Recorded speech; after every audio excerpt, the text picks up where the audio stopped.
வணக்கம் மாணவர்களே, நாங்கள் இன்று காபோத சாதாரணதர பரீட்சை கல்வி பொதுத்தராதர பத்திர சாதாரணதர பரீட்சை 2018 கணிதம் 1 வினாத்தாளில் நாங்கள் பார்க்க உள்ளோம். ஆகவே பாருங்கள், இந்த கணிதம் 1 வினாத்தாளானது உங்களுக்கான பகுதி 1 வினாத்தாளாக அமைகிறது. அங்கே கணிதம் 1 பகுதி ஏயில் 25 வினாக்களும் பகுதி பியில் 5 வினாக்களும் இடம்பெற்றுள்ளன. இந்த வினாத்தாளுக்கான விடைகளை நீங்கள் இந்த வினாத்தாளிலேயே விடையளித்தல் வேண்டும். படிமுறையாக நீங்கள் அவற்றுக்கான விடைகளை எழுதுதல் வேண்டும். இந்த வினாத்தாளின் முதல் பக்கத்திலே பாருங்கள், எங்களுக்கு சில அறிவுறுத்தல்கள் தரப்பட்டுள்ளன. இந்த வினாத்தாளுக்குரிய நேரம் 2 மணித்தியாலங்களாகவும், அதேவேளை இந்த வினாத்தாளிலுடைய நாங்கள் முதலாவது பக்கத்திலே சுட்டெண்ணை எழுதுதல் வேண்டும். வேற எந்த ஒரு இடத்துல நீங்கள் ஒரு எழுத்தையும் எழுத வேண்டிய அவசியம் இங்கு இல்லை. அனைத்துமே இது பரீட்சகர்கள் உங்களுடைய வினாத்தாளை திருத்துவர்களுக்குரிய பகுதியாகும்.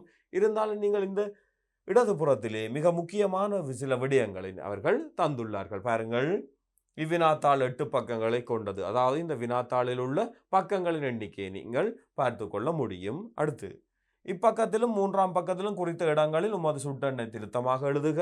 ஆகவே இரு வினாத்தாள்கள் 2 தாள்களாக தரப்படுவதால் அந்த 3ஆவது பக்கத்தில் கட்டாயமாக நீங்கள் உங்களுடைய சுட்டெண்ணை திருத்தமாக எழுதி கொள்ளுதல் வேண்டும். எல்லா வினாக்களுக்கும் விடைகளை இவ்வினாத்தாளிலேயே எழுதுக. ஆகவே மாணவர்களே, எல்லா வினாக்களுக்கும் இந்த வினாத்தாளில் விடையளித்தல் முக்கியமாகும். இதிலே தரப்பட்டுள்ள அனைத்து வினாக்களுக்கும் நீங்கள் விடையளிக்க வேண்டும். அவை அனைத்துக்கும் இங்கே தரப்பட்டுள்ள இடைவெளிகளிலேயே நீங்கள் விடையளித்தல் வேண்டும். இந்த வினாத்தாளிலேயே தான் இவற்றுக்கு விடைகளை நீங்கள் அளித்துக் கொள்ளுவீர்கள். விடைகளை எழுதுவதற்கும் அவ்விடைகளை பெற்ற விதத்தை காட்டுவதற்கும் ஒவ்வொரு வினாவுக்கும் கீழே விடப்பட்டுள்ள இந்த இடத்தை பயன்படுத்துக. வினாக்களுக்கு விடை எழுதும் போது உரிய படிமுறைகளையும் சரியான அலகுகளையும் காட்டுக. விடைகளை நாங்கள் எழுதும் போது படிமுறை ரீதியாக எழுதி கொள்ள வேண்டும். அத்துடன் அவற்றுக்கு பொருத்தமான அலகுகளையும் இட்டுக்கொண்டு செல்ல வேண்டும். கீழ் குறிப்பிட்டவாறு புள்ளிகள் வழங்கப்படும். பகுதி ஏயில் ஒவ்வொரு வினாவின் சரியான விடைக்கும் 2 புள்ளிகள் வீதமும், பகுதி பியில் ஒவ்வொரு வினாவின் சரியான விடைக்கும் 10 புள்ளிகள் வீதமும் வழங்கப்படும். பகுதி ஏயில் உள்ள அந்த 25 வினாக்களுக்கும் 2 புள்ளிகள் வீதம் 50 புள்ளிகளும், பகுதி பியில் உள்ள 5 வினாக்களுக்கும் 10 புள்ளிகள் வீதம் 50 புள்ளிகளும் வழங்கப்படும். செய்கை வேலைகளுக்காக வெற்றுத்தாள்களை நீங்கள் பெற்றுக்கொள்ளலாம். அவற்றினை செய்ய வேலைகளுக்காக மாத்திரமே பயன்படுத்துங்கள். அவை பாருங்கள், இங்கே இந்த 8 பக்கங்களிலும் எங்களுக்கான பகுதி ஏயில் உள்ள வினாக்கள் மற்றும் அடுத்து பாருங்கள் பகுதி ஏயில் உள்ள எஞ்சியுள்ள வினாக்கள் அடுத்தடுத்த பக்கங்களில் பாருங்கள். ஒவ்வொரு வினாவுக்கும் அந்த விடைகள் எழுதுவதற்குரிய இடைவெளிகள் இங்கே விடப்பட்டுள்ளதை நீங்கள் அவதானிக்கலாம். அடுத்து பாருங்கள், பகுதி பியிலே உள்ள வினாக்கள் ஒவ்வொன்றும் பகுதியாக தரப்பட்டுள்ளன. அவை ஒவ்வொன்றுக்கும் 10 புள்ளிகள் உங்களுக்கு வழங்கப்படும்.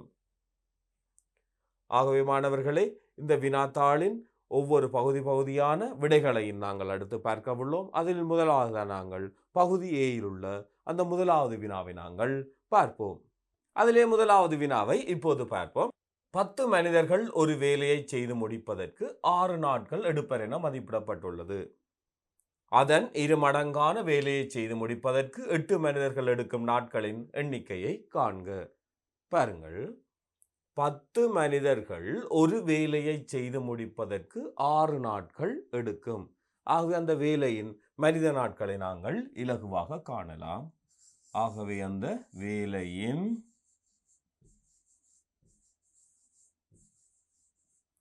அளவு பாருங்கள், 10 தர 6 60 மனித நாட்கள்.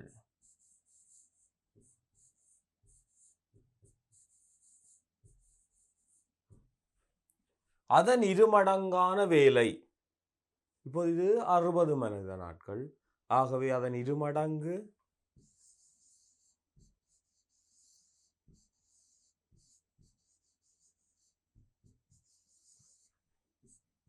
2 தர 60 மனித நாட்கள் 120 மனித நாட்கள்.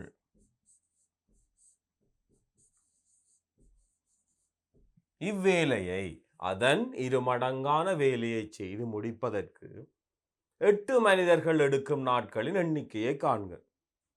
ஆகவே இந்த 120 மனித நாட்கள் கொண்ட அந்த வேலை, ஏனெனில் ஏற்கனவே உள்ள வேலை 10 மனிதர்கள் 6 நாட்களில் முடிக்கக்கூடிய ஒரு வேலை. ஆகவே 10 தர 6 60. அதன் இருமடங்கான வேலை எனும் போது 2 தர 60 120 மனித நாட்கள். இவ்வேலையை 8 மனிதர்கள் செய்து முடிக்க தேவையான நாட்கள். ஆகவே பாருங்கள், தேவையான நாட்கள்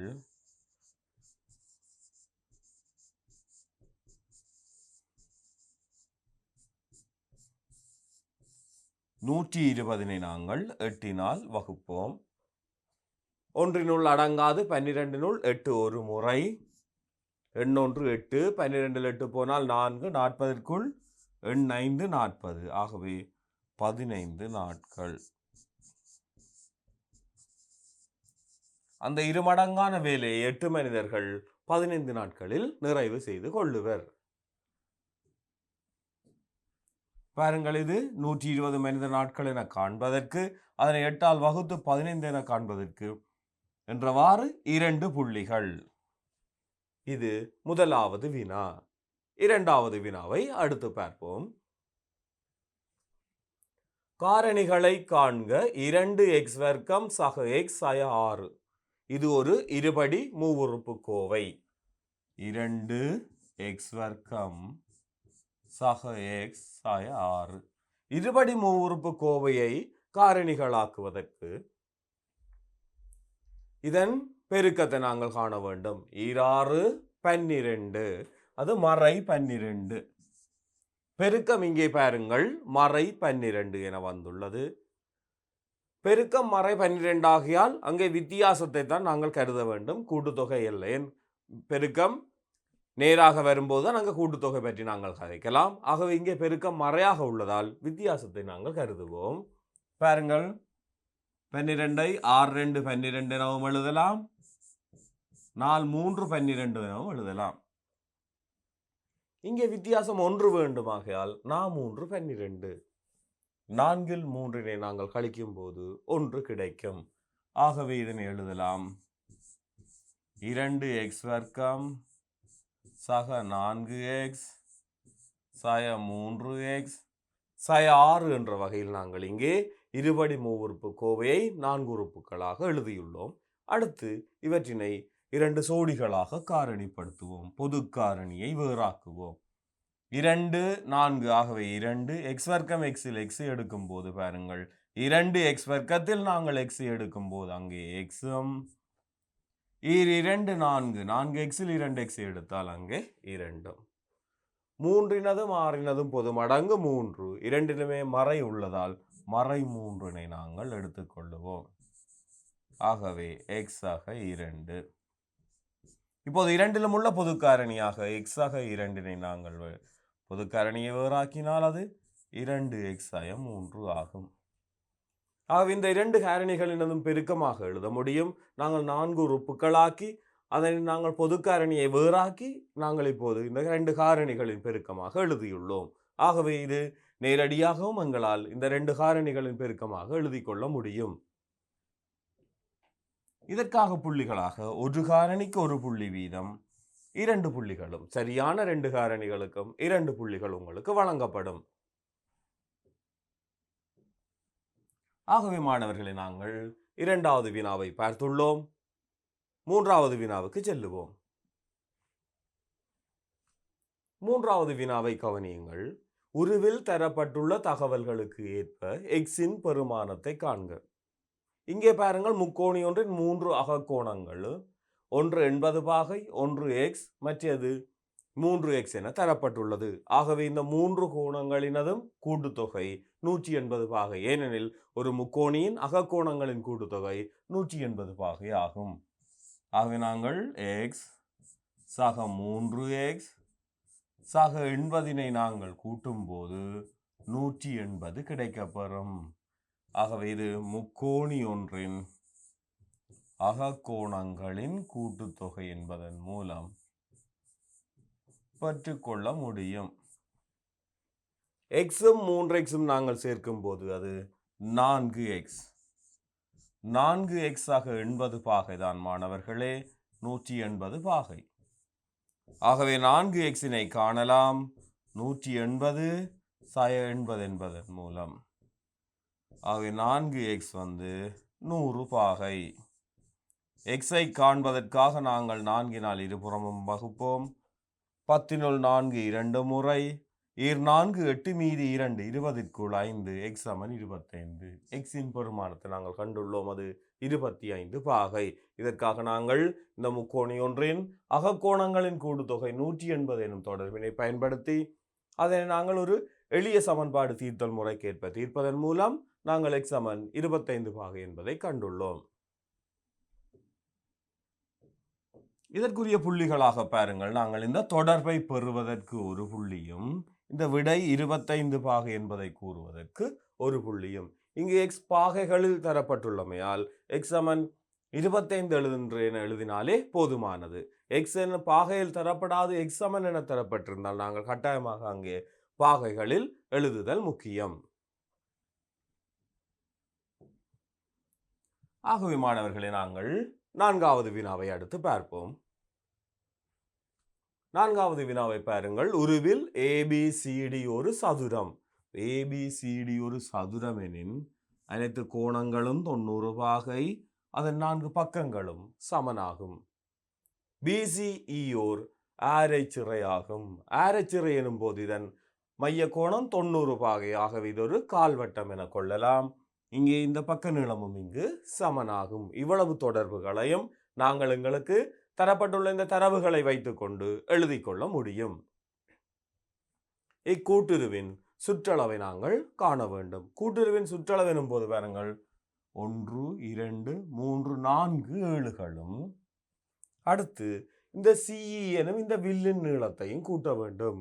இந்த கூட்டுருவின் சுற்றளவு காண்பதற்கு இந்த CE எனும் வில்லின் நீளத்துடன் இந்த 4 ஏழுகளை கூட்ட வேண்டும். ஆகவே நாங்கள் முதலில் இந்த CEயின் வில்லின் நீளத்தையும் அடுத்து இந்த 4 ஏழுகளையும் கூட்டுவோம். சுற்றளவு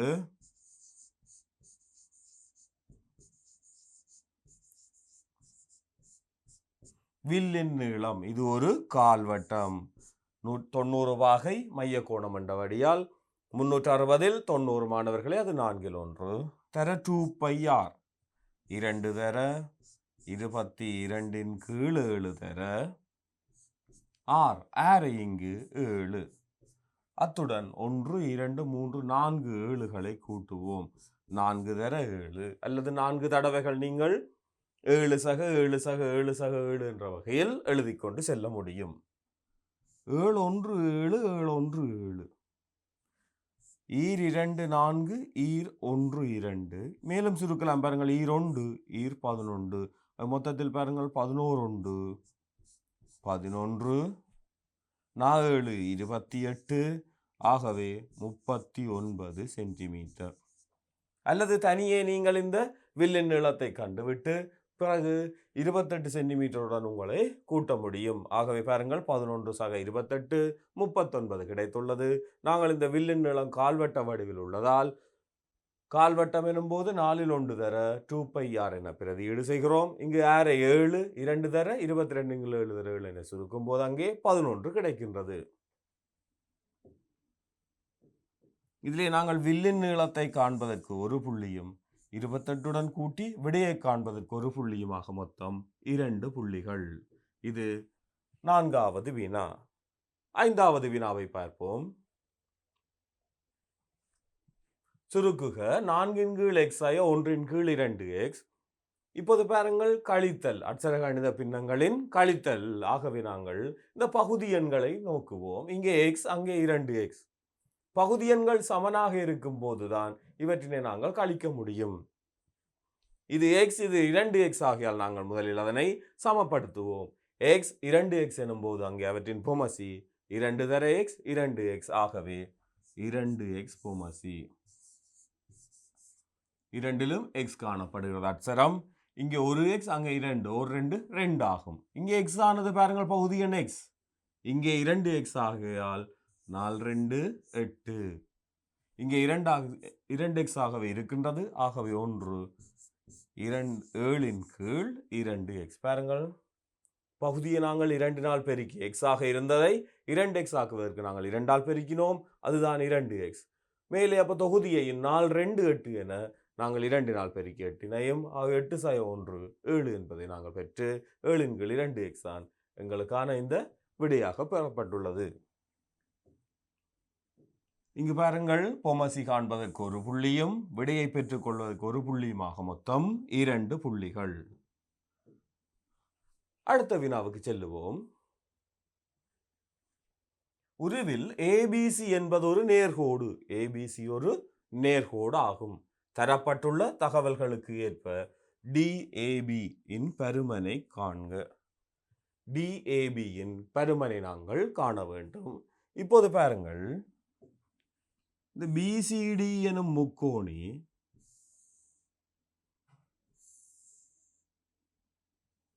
ஒரு இரு சமபக்க முக்கோணி. ஏனெனில் பிசியும் பிடியும் சமன் என்பது இங்கே தரப்பட்டுள்ளது. ஆகவே சமனான பக்கங்களுக்கு எதிரான கோணங்கள் சமனாகும். ஆகவே இது 30 பாகை. ஒரு இரு சமபக்க முக்கோணி ஒன்றின் சமனான பக்கங்களுக்கு எதிரான கோணங்கள் சமனாகும். ஆனால் இந்த ஏபிடியை பாருங்கள், இந்த சிபி எனும் பக்கத்தை நீட்டுகிறோம். இந்த முக்கோணி பிசிடியின் ஒரு பக்கமான பிசி எனும் பக்கத்தை நாங்கள் நீட்டுவதால் உண்டாகிற இந்த புறக்கோணம்தான் இந்த ஏபிடி. இந்த புறக்கோணமானது அகத்தெதிர் கோணங்களின் கூட்டுத்தொகைக்கு சமன். ஆகவே இது 30ஐயும் 30ஐயும் கூட்டும் போது 60 பாகை. 30 சக 30 60 பாகை என்ற வகையில் இதனை நாங்கள் பெற்றுக்கொள்ளலாம். இங்கே பாருங்கள், புறக்கோணம் அகத்தெதிர் கோணங்களின் கூட்டுத்தொகை என்பதன் மூலம், அகத்தெதிர் கோணங்களின் கூட்டுத்தொகைக்கு சமனாகும் என்பதன் மூலம் நாங்கள் இங்கே பெற்றுள்ளோம். இப்போது பாருங்கள், இந்த ஏபிடி எனும் முக்கோணியும் ஒரு இரு சமபக்க முக்கோணி. பிடியும் ஏடியும் சமன். அவை சமனான பக்கங்களுக்கு எதிரான கோணங்கள் சமனாகும். ஆகவே இதுவும் 60 பாகை. பாருங்கள், முதலில் நாங்கள் புறக்கோணம் அகத்தெதிர் கோணங்களின் கூட்டுத்தொகை சமன் என்பதன் மூலம் 60ஐ கண்டோம். பின்னர் இந்த முக்கோணியின் இந்த முக்கோணி ஒரு இரு சமபக்க முக்கோணி. ஆக அதன் சமனான பக்கங்களுக்கு எதிரான கோணங்கள் சமன் என்பதன் மூலம் இது 60 எனில் இதுவும் 60 என்பதை கண்டுகொண்டோம். ஆக பாருங்கள், டிஏபி சமன் 60 பாகை. ஆகவே பாருங்கள், உங்களுக்கான விடை 60 பாகை என பெறப்பட்டுள்ளது. முதலில் இதனை 60 பாகை என காண்பதற்கு, அதாவது புறக்கோணம் அகத்தெதிர் கோணங்களின் கூட்டுத்தொகைக்கு சமன் எனும் அந்த தேற்றத்தை பயன்படுத்தி 60 என்பதை காண்பதற்கு ஒரு புள்ளியும், டிஏபி சமன் 60, அதாவது சமனான பக்கங்களுக்கு எதிரான கோணங்கள் சமன் என இந்த முக்கோணி ஏபிடியில் நாங்கள் தொடர்பினை பெறுவதற்கு பெற்று அந்த 60 பாகை என்பதை காண்பதற்கு ஒரு புள்ளியுமாக மொத்தம் 2 புள்ளிகள். ஆகவே பாருங்கள், இங்கே 2 தேற்றங்களை பயன்படுத்தி நாங்கள் இந்த 2 புள்ளிகளை பெற்றுள்ளோம். மேலும்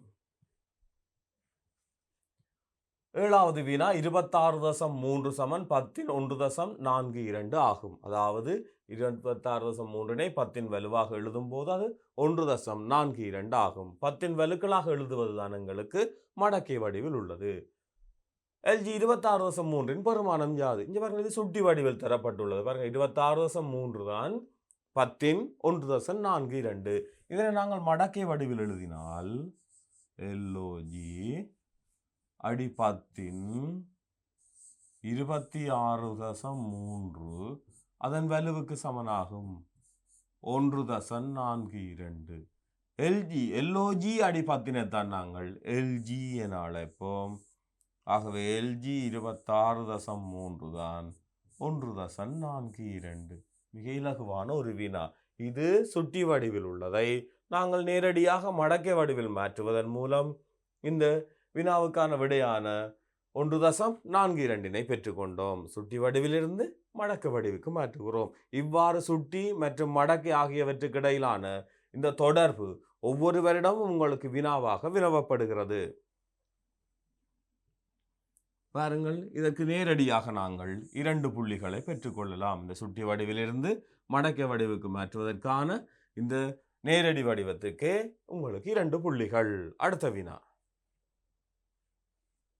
880 சதுர சென்டிமீட்டர் பரப்பளவுள்ள ஒரு செவ்வகத்தாள் அடியின் ஆரை 14 சென்டிமீட்டர் ஆக உள்ள ஒரு திண்ம செவ்வட்ட உருளையின் வளைபரப்பை செப்பமாக மூடுவதற்கு ஒட்டப்பட்டுள்ளது. உருளையின் உயரத்தை காண்க. ஆக பாருங்கள், நாங்கள் இப்போது ஒரு 880 சதுர சென்டிமீட்டர் அதாவது செவ்வக வடிவிலான ஒரு தாள், 880 சதுர சென்டிமீட்டர் பரப்புள்ள ஒரு செவ்வக வடிவ தாளை ஒரு உருளையின் வளைபரப்பை மூடுவதற்காக ஒட்டியுள்ளோம் எனின் அந்த உருளையின் வளைபரப்புக்கு சமனாகும். ஆக அந்த செவ்வகத்தாளின் பரப்பளவானது அந்த உருளையின் வளைபரப்புக்கு சமனாகும் போது அங்கே பாருங்கள் உருளையின் உயரம்தான் அந்த செவ்வகத்தாளின் அகலமாகும். பாருங்கள், செவ்வகத்தாளை கொண்டு நாங்கள் ஓர் உருளையின் வளைபரப்பை செப்பமாக மூடியுள்ளோம். இந்த செவ்வகத்தாளின் பரப்பளவு 180 சதுர சென்டிமீட்டர். ஆக அந்த உருளையின் வளைபரப்பு, அதாவது அந்த 2πRH இந்த 880 சதுர சென்டிமீட்டருக்கு சமனாகும். ஆனால் அந்த உருளையின் ஆரை 14 சென்டிமீட்டர் என தரப்பட்டுள்ளது. உருளையின் ஆரை 14 சென்டிமீட்டர் என தரப்பட்டிருப்பேன். இந்த 2πRH ஆனது 880 சதுர சென்டிமீட்டருக்கு சமன். அந்த இதனை நாங்கள் செப்பமாக மூடுகிறோம் எனில் அதன் வளைபரப்புக்கு அது சமனாகும். அதுதான் 2πR, 2πRH. அப்ப பாருங்கள், இந்த 2πRH தான் 880. ஆகவே பாருங்கள், 2 தர 22 கீழ் 7, பையிற்கு பதிலாக நாங்கள் இங்கே 22 கீழ் 7 பயன்படுத்த முடியும். தர அரை 14 தர நாங்கள் அந்த உருளையின் உயரத்தை தான் இங்கே h என எடுத்துள்ளோம். ஆகவே நாங்கள் அந்த உருளையின் உயரமான h-ஐ காண வேண்டும். 880 7 1 7 7 2 14. 2 தர 22 44, 44 தர 2 88. h தான் 880க்கு சமனாகும். h-ஐ காண்பதற்கு நாங்கள் இருபுறமும் அந்த 88-னால் வகுக்கிறோம். ஆகவே h பாருங்கள், 88க்குள் 88 ஒரு முறை. ஆக 880 எனும் போது அங்கே 10 அலகுகள். பாருங்கள், என்ன அலகு? சென்டிமீட்டர். இந்த அலகுகளை எப்போதும் சரியானதாக நீங்கள் குறித்துக் கொள்ளுங்கள். எந்த ஒரு வினாவுக்கும் அந்த அலகு முக்கியமானது ஒன்று. பாருங்கள், அந்த செவ்வகத்தாளின் பரப்பளவானது உருளையின் வளமேற்பரப்பான 2πRH-க்கு சமன் என்பதை நாங்கள் பெற்று அதனை சுருக்குவதன் மூலம் அதன் உயரம் 10 சென்டிமீட்டர் என்பதை கண்டுள்ளோம். இங்கே புள்ளிகளானது இந்த பிரதியிட்டு, அதாவது இந்த சமப்படுத்துவதற்கு ஒரு புள்ளியும் எச்சினை பெறுவதற்கு ஒரு புள்ளியுமாக மொத்தம் 2 புள்ளிகள். அடுத்த வினாவுக்கு நாங்கள் செல்லுவோம். இப்போது 9வது வினாவை கவனியுங்கள். ABCD என்பன வட்டத்தின் மீது உள்ள 4 புள்ளிகளாகும். தரப்பட்டுள்ள தகவல்களுக்கு ஏற்ப DECயின் இந்த கோணத்தின் பாருங்கள் பருமனை நாங்கள் காண வேண்டும். பாருங்கள், மிக இலகுவாக ABCD என்பன வட்டத்தின் மீது உள்ள புள்ளிகள். அதிலே ADB ஆனது 40 பாகை எனவும் CBD ஆனது 15 பாகை எனவும் தரப்பட்டுள்ளது. இந்த DEC எனும் கோணத்தின் பருமனை நாங்கள் காண வேண்டும். இந்த CAD எனும் கோணத்தின் பருமன் 15 பாகை. ஏனெனில் இந்த A எனும் கோணமும் C எனும் கோணமும் ஒரே துண்ட கோணங்கள். C எனும் வில்லானது இந்த பரிதியில் அமைக்கும் ஒரே துண்டத்தில் அமைக்கும் கோணங்கள்லாம் இவை. அவை Aயும் Bயும் சமனாகும். இப்போது பாருங்கள், நாங்கள் இந்த ABD எனும் முக்கோணியை நாங்கள் எடுத்துக்கொண்டோம் எனில், இந்த முக்கோணி ABDயை நாங்கள் எடுத்தால் அதிலே ஒரு பக்கத்தை நீட்ட உண்டாகும் புறக்கோணம் தான் இந்த DEC. இந்த புறக்கோணம் DEC ஆனது அதன் அகத்தெதிர் கோணங்களின் கூட்டுத்தொகைக்கு சமனாகும். அவை பாருங்கள், இங்கே நாங்கள் இந்த DEC-னை எழுத முடியும். இந்த 40 சக 15 என புறக்கோணம் சமன் அகத்து எதிர் கோணங்களின் கூட்டுத்தொகை. இதிலிருந்து பாருங்கள், DEC ஆனது 55 பாகை. அதுக்காக பாருங்கள், நாங்கள் முதலில் ஒரே துண்ட கோணங்கள் முதல் 15 பாகை என்பதை பெற்றோம்.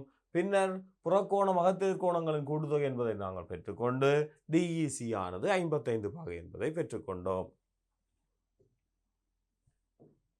அது பாருங்கள், இந்த 15 பாகையை பெற்று இந்த கூட்டுத்தொகை எழுதுவதற்கு ஒரு புள்ளியும் விடையை காண்பதற்கு ஒரு புள்ளியுமாக மொத்தம் 2 புள்ளிகள் எங்களுக்கு வழங்கப்படும். இது 9வது வினா. ஆகவே மாணவர்களே, நாங்கள் இப்போது 10வது வினாவுக்கு செல்லுவோம். தீர்க்க x வர்க்கம் சயம் 36 சமன் 0. இது ஒரு இருபடி சமன்பாட்டு வடிவம். அதிலே x வர்க்கம் சயம் 36 எனும் போது அங்கே இரு வர்க்க வித்தியாசம் எனும் முறையில் நாங்கள் இதனை எழுதி கொள்ள முடியும். ஏனெனில் அந்த 36 வந்து 6னது வர்க்கம். ஆகவே பாருங்கள், இப்போது x வர்க்கம் சய 6னது வர்க்கம் தான் 0க்கு சமன். x வர்க்கம் சய 6னது வர்க்கம் எனும் போது இங்கே 2 காரணிகளின் பெருக்கமாக எழுதலாம். x 6 x 6 என்றவாறு நாங்கள் இங்கே எழுதி கொள்ளலாம். x 6 x 6 இவை இரண்டினதும் பெருக்கம் 0. இவை இரண்டின் பெருக்கம் 0 எனும் போது x 6 0 இருக்கலாம் அல்லது x 6 0 இருக்கலாம். x 6 சமன் 0 அல்லது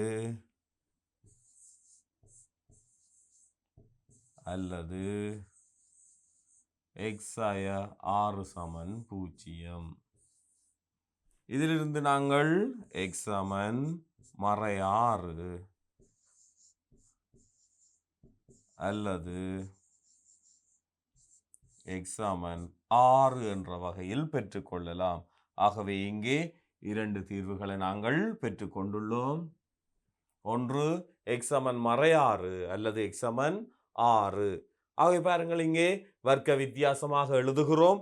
அதை 2 காரணிகளின் பெருக்கமாக எழுதுவோம். அதற்கு ஒரு புள்ளி. பின்னர் இந்த 2 தீர்வுகளையும் எழுதுவதற்கு ஒரு புள்ளி என 2 புள்ளிகள். ஆகவே பாருங்கள், இந்த இருபடி சமன்பாட்டை தீர்க்கும் போது நாங்கள் காரணிகளின் பெருக்கமாக எழுதி நாங்கள் அங்கே 2 காரணிகளில் ஒன்று 0க்கு சமனாகும். ஆகவே அல்லது என எழுதி இந்த 2 காரணிகளையும் நாங்கள் கண்டுள்ளோம். அடுத்த வினா 11வது வினா. பாருங்கள், ஒரு சீரான வீதத்தில் நீர் பாய்ந்து வரும் ஒரு குழாயிலிருந்து 480 லிட்டர் கொள்ளளவுள்ள ஒரு தொட்டியில் நீர் முற்றாக நிரம்புவதற்கு 8 நிமிடம் எடுக்கின்றது. குழாயில் நீர் பாய்ந்து வரும் வீதத்தை காண்க. 480 லிட்டர் கொள்ளளவுள்ள ஒரு தொட்டியை ஒரு சீராக நீர் பாய்ந்து வரும் ஒரு குழாய் மூலம் நிரப்பும் போது 8 நிமிடங்கள் எடுக்கின்றது. அவை 8 நிமிடங்களில் அந்த குழாய் மூலம் 480 லிட்டர் நீர் பாய்ச்சப்படுகிறது. ஆகவே குழாயில் நீர் பாய்ந்து வரும் வீதத்தை காண்க. ஆகவே பாருங்கள், 8 நிமிடங்களில்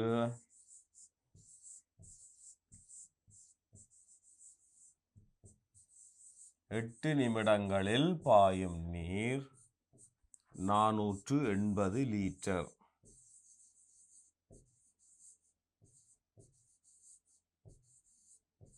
ஆகவே பாய்ந்து வரும் வீதம்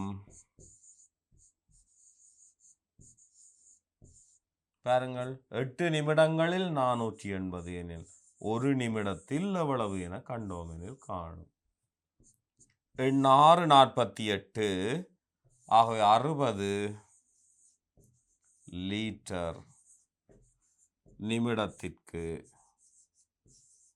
ஒரு நிமிடத்தில் 60 லிட்டர் நீர் வீதம் 8 நிமிடங்களில் 480 லிட்டர்.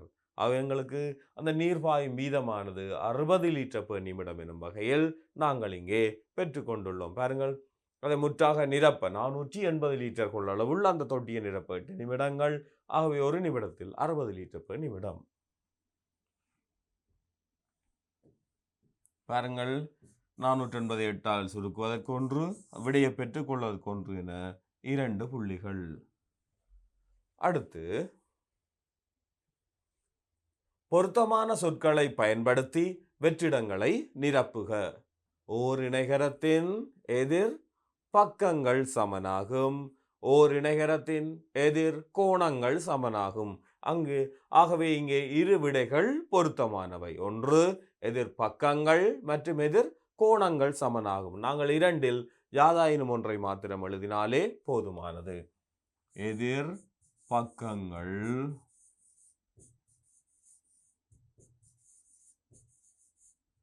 அல்லது கோணங்கள் சமனாகும்.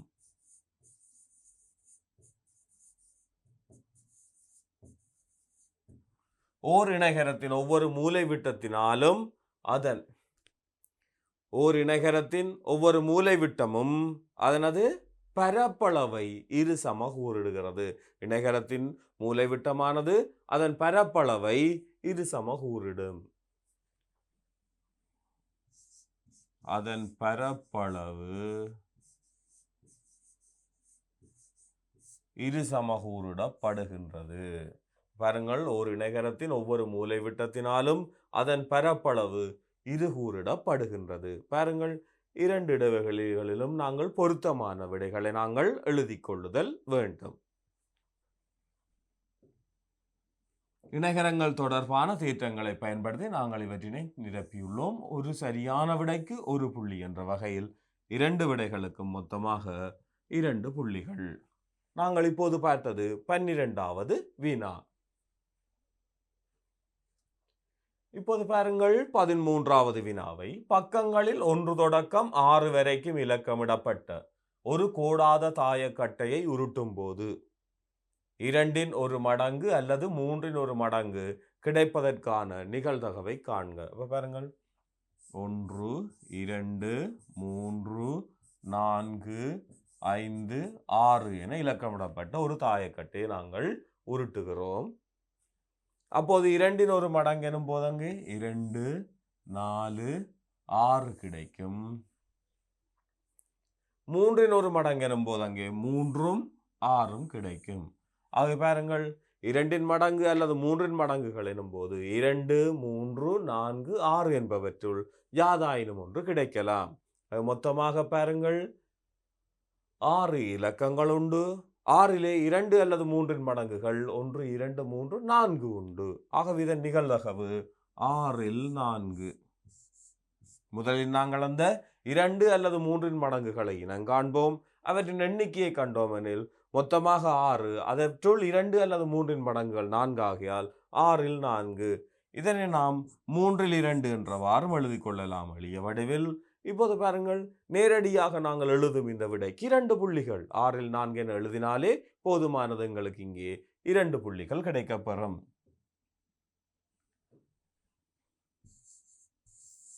சில மாணவர்கள் இதிலே 2 மடங்குகள் அல்லது 3 மடங்குகள் எனும் போது இங்கே 6 2க்கும் பொதுவாக வருவதால் 5 என எழுதி விடுவார்கள். 2 தடவைகள் 6 இல்லை. 2 மடங்குகளுக்கும் 3 மடங்குகளுக்கும் பொதுவாக 6 இருந்தாலும் அது ஒரு தடவை தான் வரும் மாணவர்களே. அடுத்து 14வது வினாவை பாருங்கள்.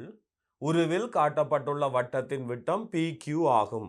ஆகவே வட்டத்தின் விட்டம் PQ ஆகையால் இது ஒரு அரைவட்ட கோணம் PRQ 90 பாகை. பாருங்கள், உருவில் காட்டப்பட்டுள்ள வட்டத்தின் விட்டம் PQ, ஆகவே PRQ அரைவட்ட கோணம் செங்கோணம், ஆகவே 90 பாகை. தரப்பட்டுள்ள தகவல்களுக்கு ஏற்ப எக்ஸின் பெருமானத்தை காண்க. முதலில் நாங்கள் இங்கே கண்டுபிடித்தோம் அரைவட்ட கோணம் செங்கோணம் என. அடுத்து இந்த PQRS என்பது ஒரு வட்ட நாட்பக்கல், ஏனெனில் அந்த நாட்பக்கலின் 4 உச்சிகளும் ஒரு வட்டத்தின் மீது அமைந்துள்ளன. PQRS என்பது ஒரு வட்ட நாட்பக்கல், ஆகவே அதன் எதிர்கோணங்கள் மிகை நிரப்பி. பாருங்கள், இந்த S எனும் கோணமும் Q எனும் கோணமும் மிகை நிரப்பியாக அமையும், ஏனெனில் வட்ட நாட்பக்கலின் எதிர்கோணங்கள் மிகை நிரப்பி. இதிலிருந்து நாங்கள் இந்த Q எனும் கோணத்தை காணலாம். 180லிருந்து இந்த 110 கழிப்போம், அது 70 பாகை. வட்ட நாட்பக்கலின் எதிர்கோணங்கள் மிகை நிரப்பி ஆகும். ஆகவே நாங்கள் இப்போது 70ஐ கண்டால் அடுத்து நாங்கள் இந்த முக்கோணி PQRல் அகக்கோணங்களின் கூட்டுத்தொகை X 90 இந்த 70 இவற்றினை கூட்டும் போது எங்களுக்கு மொத்தமாக 180 கிடைக்கும். பாருங்கள், x சக 90 சக 70 சமன் 180 ஒரு முக்கோணியின் அகக்கோணங்களின் கூட்டுத்தொகை. ஆகவே இதிலிருந்து x சக 160 தான் 180 பாகை. இருபுறமும் நாங்கள் 160 கழிக்கும் போது 180 சய 160 x சமன் 20 பாகை. முதலில் நாங்கள் இது அரைவட்ட கோணம் செங்கோணம் என்பதை இனங்கண்டோம். பின்னர் வட்ட நாட்பக்களின் எதிர்கோணங்கள் மிக நிரப்பிய என்பதன் மூலம் இந்த Q எனும் கோணத்தின் பருமனை கண்டோம். Q எனும் கோணத்தின் பருமன் தெரிந்ததாகையால் முக்கோணியொன்றின் அகக்கோணங்களின் கூட்டுத்தொகையை நாங்கள் எழுதுவதன் மூலம் x சமன் 20 என்பதை கண்டுள்ளோம்.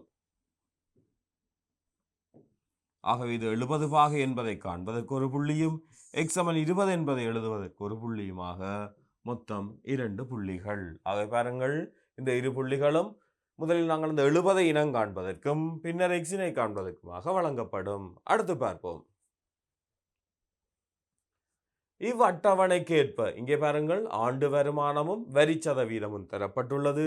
முதல் ரூபாய் 500,000க்கு வரி விலக்கு அளிக்கப்படுகின்றது. அடுத்த ரூபாய் 500,000க்கு 4% வரியும், அடுத்த 500,000க்கு 8% வரியும் அறவிடப்படும். இவ்வட்டவணைக்கு ஏற்ப ஆண்டு வருமானம் ரூபாய் 8,000 பெறும் ஒருவர் செலுத்த வேண்டிய வருமான வரியை காண்க. பாருங்கள், ஒருவர் செலுத்த வேண்டிய வருமான வரியை காண்க. ஆண்டு வருமானம் முதல் 500,000 இருந்தால் வரி விலக்கு. இவரது வருமானம் 800,000 ஆகையால் அதில் உள்ள அந்த 500,000க்கும் வரி விலக்கு. வரி செலுத்த வேண்டிய தொகையை முதலில் காணுவோம். வரி செலுத்த வேண்டிய தொகை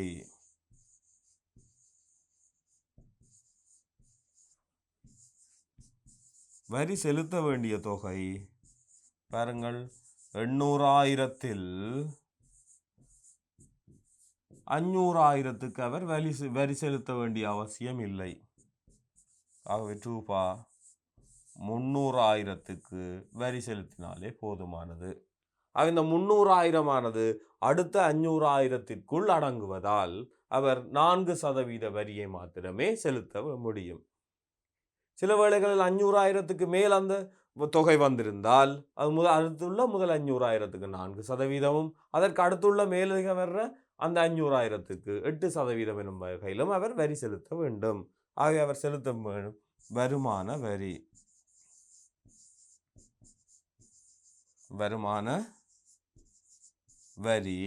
ரூபாய் 300,000 தர 100ல் 4. 800,000க்கும் அவர் வரி செலுத்த வேண்டிய அவசியம் இல்லை. அதுக்கு வர்ற அந்த முதல் 500,000 கழித்து எஞ்சிய தொகையான இந்த 300,000க்கு மாத்திரமே அவர் வரி செலுத்த வேண்டும். 2 பூஜ்ஜியங்களை நாங்கள் நீக்கி 0 0 0 முன்னாங்கு 12 ரூபாய் 12,000 அவர் வருமான வரியாக செலுத்த வேண்டும். அவை பாருங்கள், இந்த 300,000 10ல் 4 பெருக்குவதற்கு ஒரு புள்ளி, 12,000க்கு ஒரு புள்ளி. இந்த 300,000 என்பது கட்டாயமாக இனம் காண வேண்டிய ஒன்று. சில மாணவர்கள் 800,000 எனவே பெருக்கி விடுவார்கள். அந்த 800,000ல் முன்னுள்ள அந்த 500,000க்கு தான் வருமான வரி விலக்களிக்கப்பட்டுள்ளது. ஆகவே எஞ்சிய தொகையான அந்த 300,000க்கு தான் நாங்கள் இங்கே வரிகளை நாங்கள் காண வேண்டும். இப்போது அடுத்த வினாவை பார்ப்போம். 16வது வினாவை பாருங்கள். இங்கு 7 சென்டிமீட்டர் ஆரையுள்ள ஓர் அரை வட்டத்தையும் ஒரு முக்கோணியையும் கொண்ட கூட்டுருவம் காட்டப்பட்டுள்ளது. முழு உருவத்தினதும் பரப்பளவை காண்க. ஆகவே பாருங்கள், இங்கே 7 சென்டிமீட்டர் ஆரையை கொண்ட ஒரு அரை வட்டமும் 7 சென்டிமீட்டர் செங்குத்துயரத்தையும் இந்த அரை வட்டத்தின் விட்டத்தை அடியாக கொண்ட முக்கோணியும் இங்கு காணப்படுகிறது. அவை நாங்கள் இந்த அரை வட்டத்தினது பரப்பளவை அரைதர பையார் வர்க்கம் என்பதன் மூலம் காணலாம். அவை அங்கு ஆரையாக நாங்கள் 7 சென்டிமீட்டர் எடுத்துக்கொள்ள முடியும். முக்கோணியின் பரப்பளவு எனும் போது அரைதர அடிதர செங்குத்துயரம் என்ற வகையில் எழுதுதல் வேண்டும். இந்த முக்கோணிக்குரிய செங்குத்துயரம் 7, அதன் அடி இந்த வட்டத்தின் விட்டம் 7 14 சென்டிமீட்டராக காணப்படும். ஆகவே நாங்கள் இப்போது அந்த வட்டத்தின் பரப்பளவையும் வட்டப்பரப்பளவு சக முக்கோணி பரப்பளவு. இந்த இரண்டையும் கூட்டுவோம். வட்டத்தின் பரப்பளவுடன் முக்கோணியின் பரப்பளவினை நாங்கள் கூட்ட வேண்டும். வட்டம் எனும்போது இங்கே அரைவட்ட பரப்பளவு. இது பாருங்கள், இங்கே அரைவட்ட வில் தான் இங்கே தரப்பட்டுள்ளது. ஆகவே அரைவட்ட பரப்பளவு அரை தர பை 22 கீழ் 7 தர 7 தர 7. ஒரு வட்டத்தின் பரப்பளவு பையார் வர்க்கம். அரை வட்டம் எனும்போது அங்கே அரை பையார் வர்க்கம் என எழுதலாம். அதனை அரை 7. முக்கோணி எனும்போது அங்கே பாருங்கள் அரை தர அதன் அடி 14 அரை 7. ஆகவே விட்டம் 7 14 தர. அதன் செங்குத்தியரம் இங்கே தரப்பட்டுள்ளது 7. இப்போது பாருங்கள் 7 1 7 7 1 7 என சுருக்கலாம்.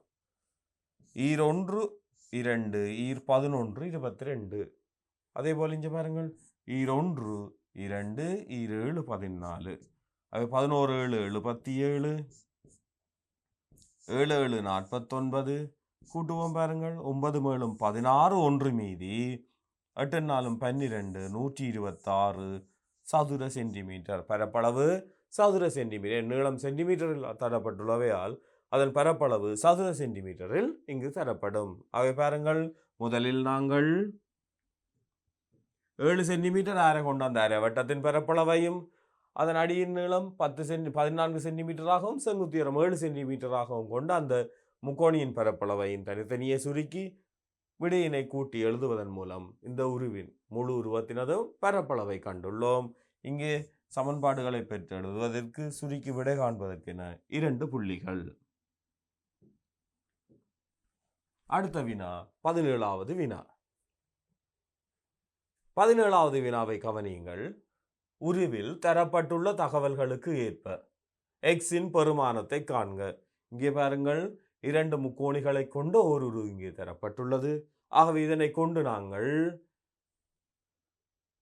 இதில் இந்த கோணம் 20ஆகவும் இது 100 பாகையாகவும் தரப்பட்டுள்ளது. இவற்றினை பயன்படுத்தி நாங்கள் எக்ஸின் பெருமானத்தை காண வேண்டும். பாருங்கள், முதலில் இந்த பெரிய முக்கோணியை எடுத்துக்கொள்ளுவோம்.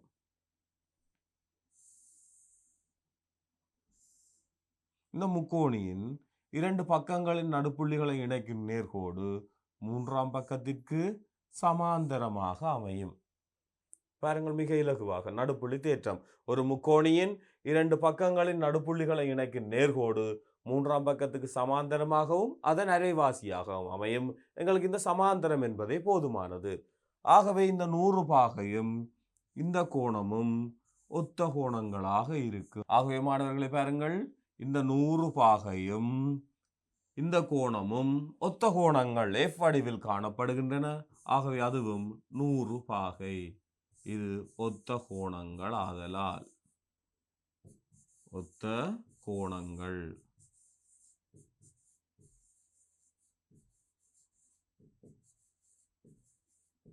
ஆகவே பாருங்கள், இப்போது நாங்கள் இந்த மற்றிய முக்கோணி எடுப்போம். எங்களுக்கு எக்ஸினை தான் காண வேண்டும்.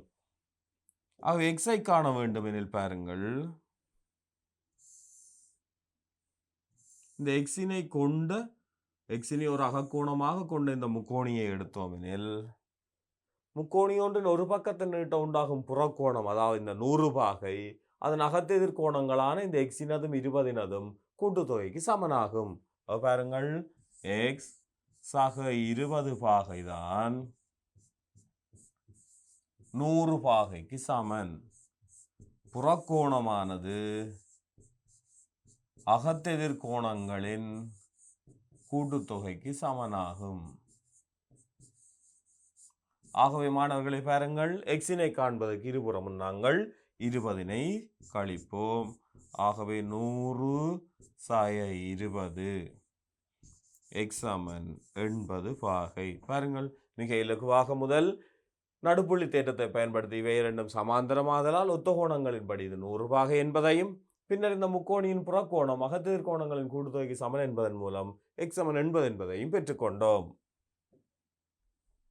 இப்போது பாருங்கள், இந்த 100 பாகை என்பதை இந்த சமாந்தரம் மற்றும் 100 பாகை என்பதை காண்பதற்கு ஒரு புள்ளியும் எக்ஸ் 80 பாகை என்பதை காண்பதற்கு ஒரு புள்ளியுமாக மொத்தம் 2 புள்ளிகள். அடுத்த வினா 18வது வினா பாருங்கள்.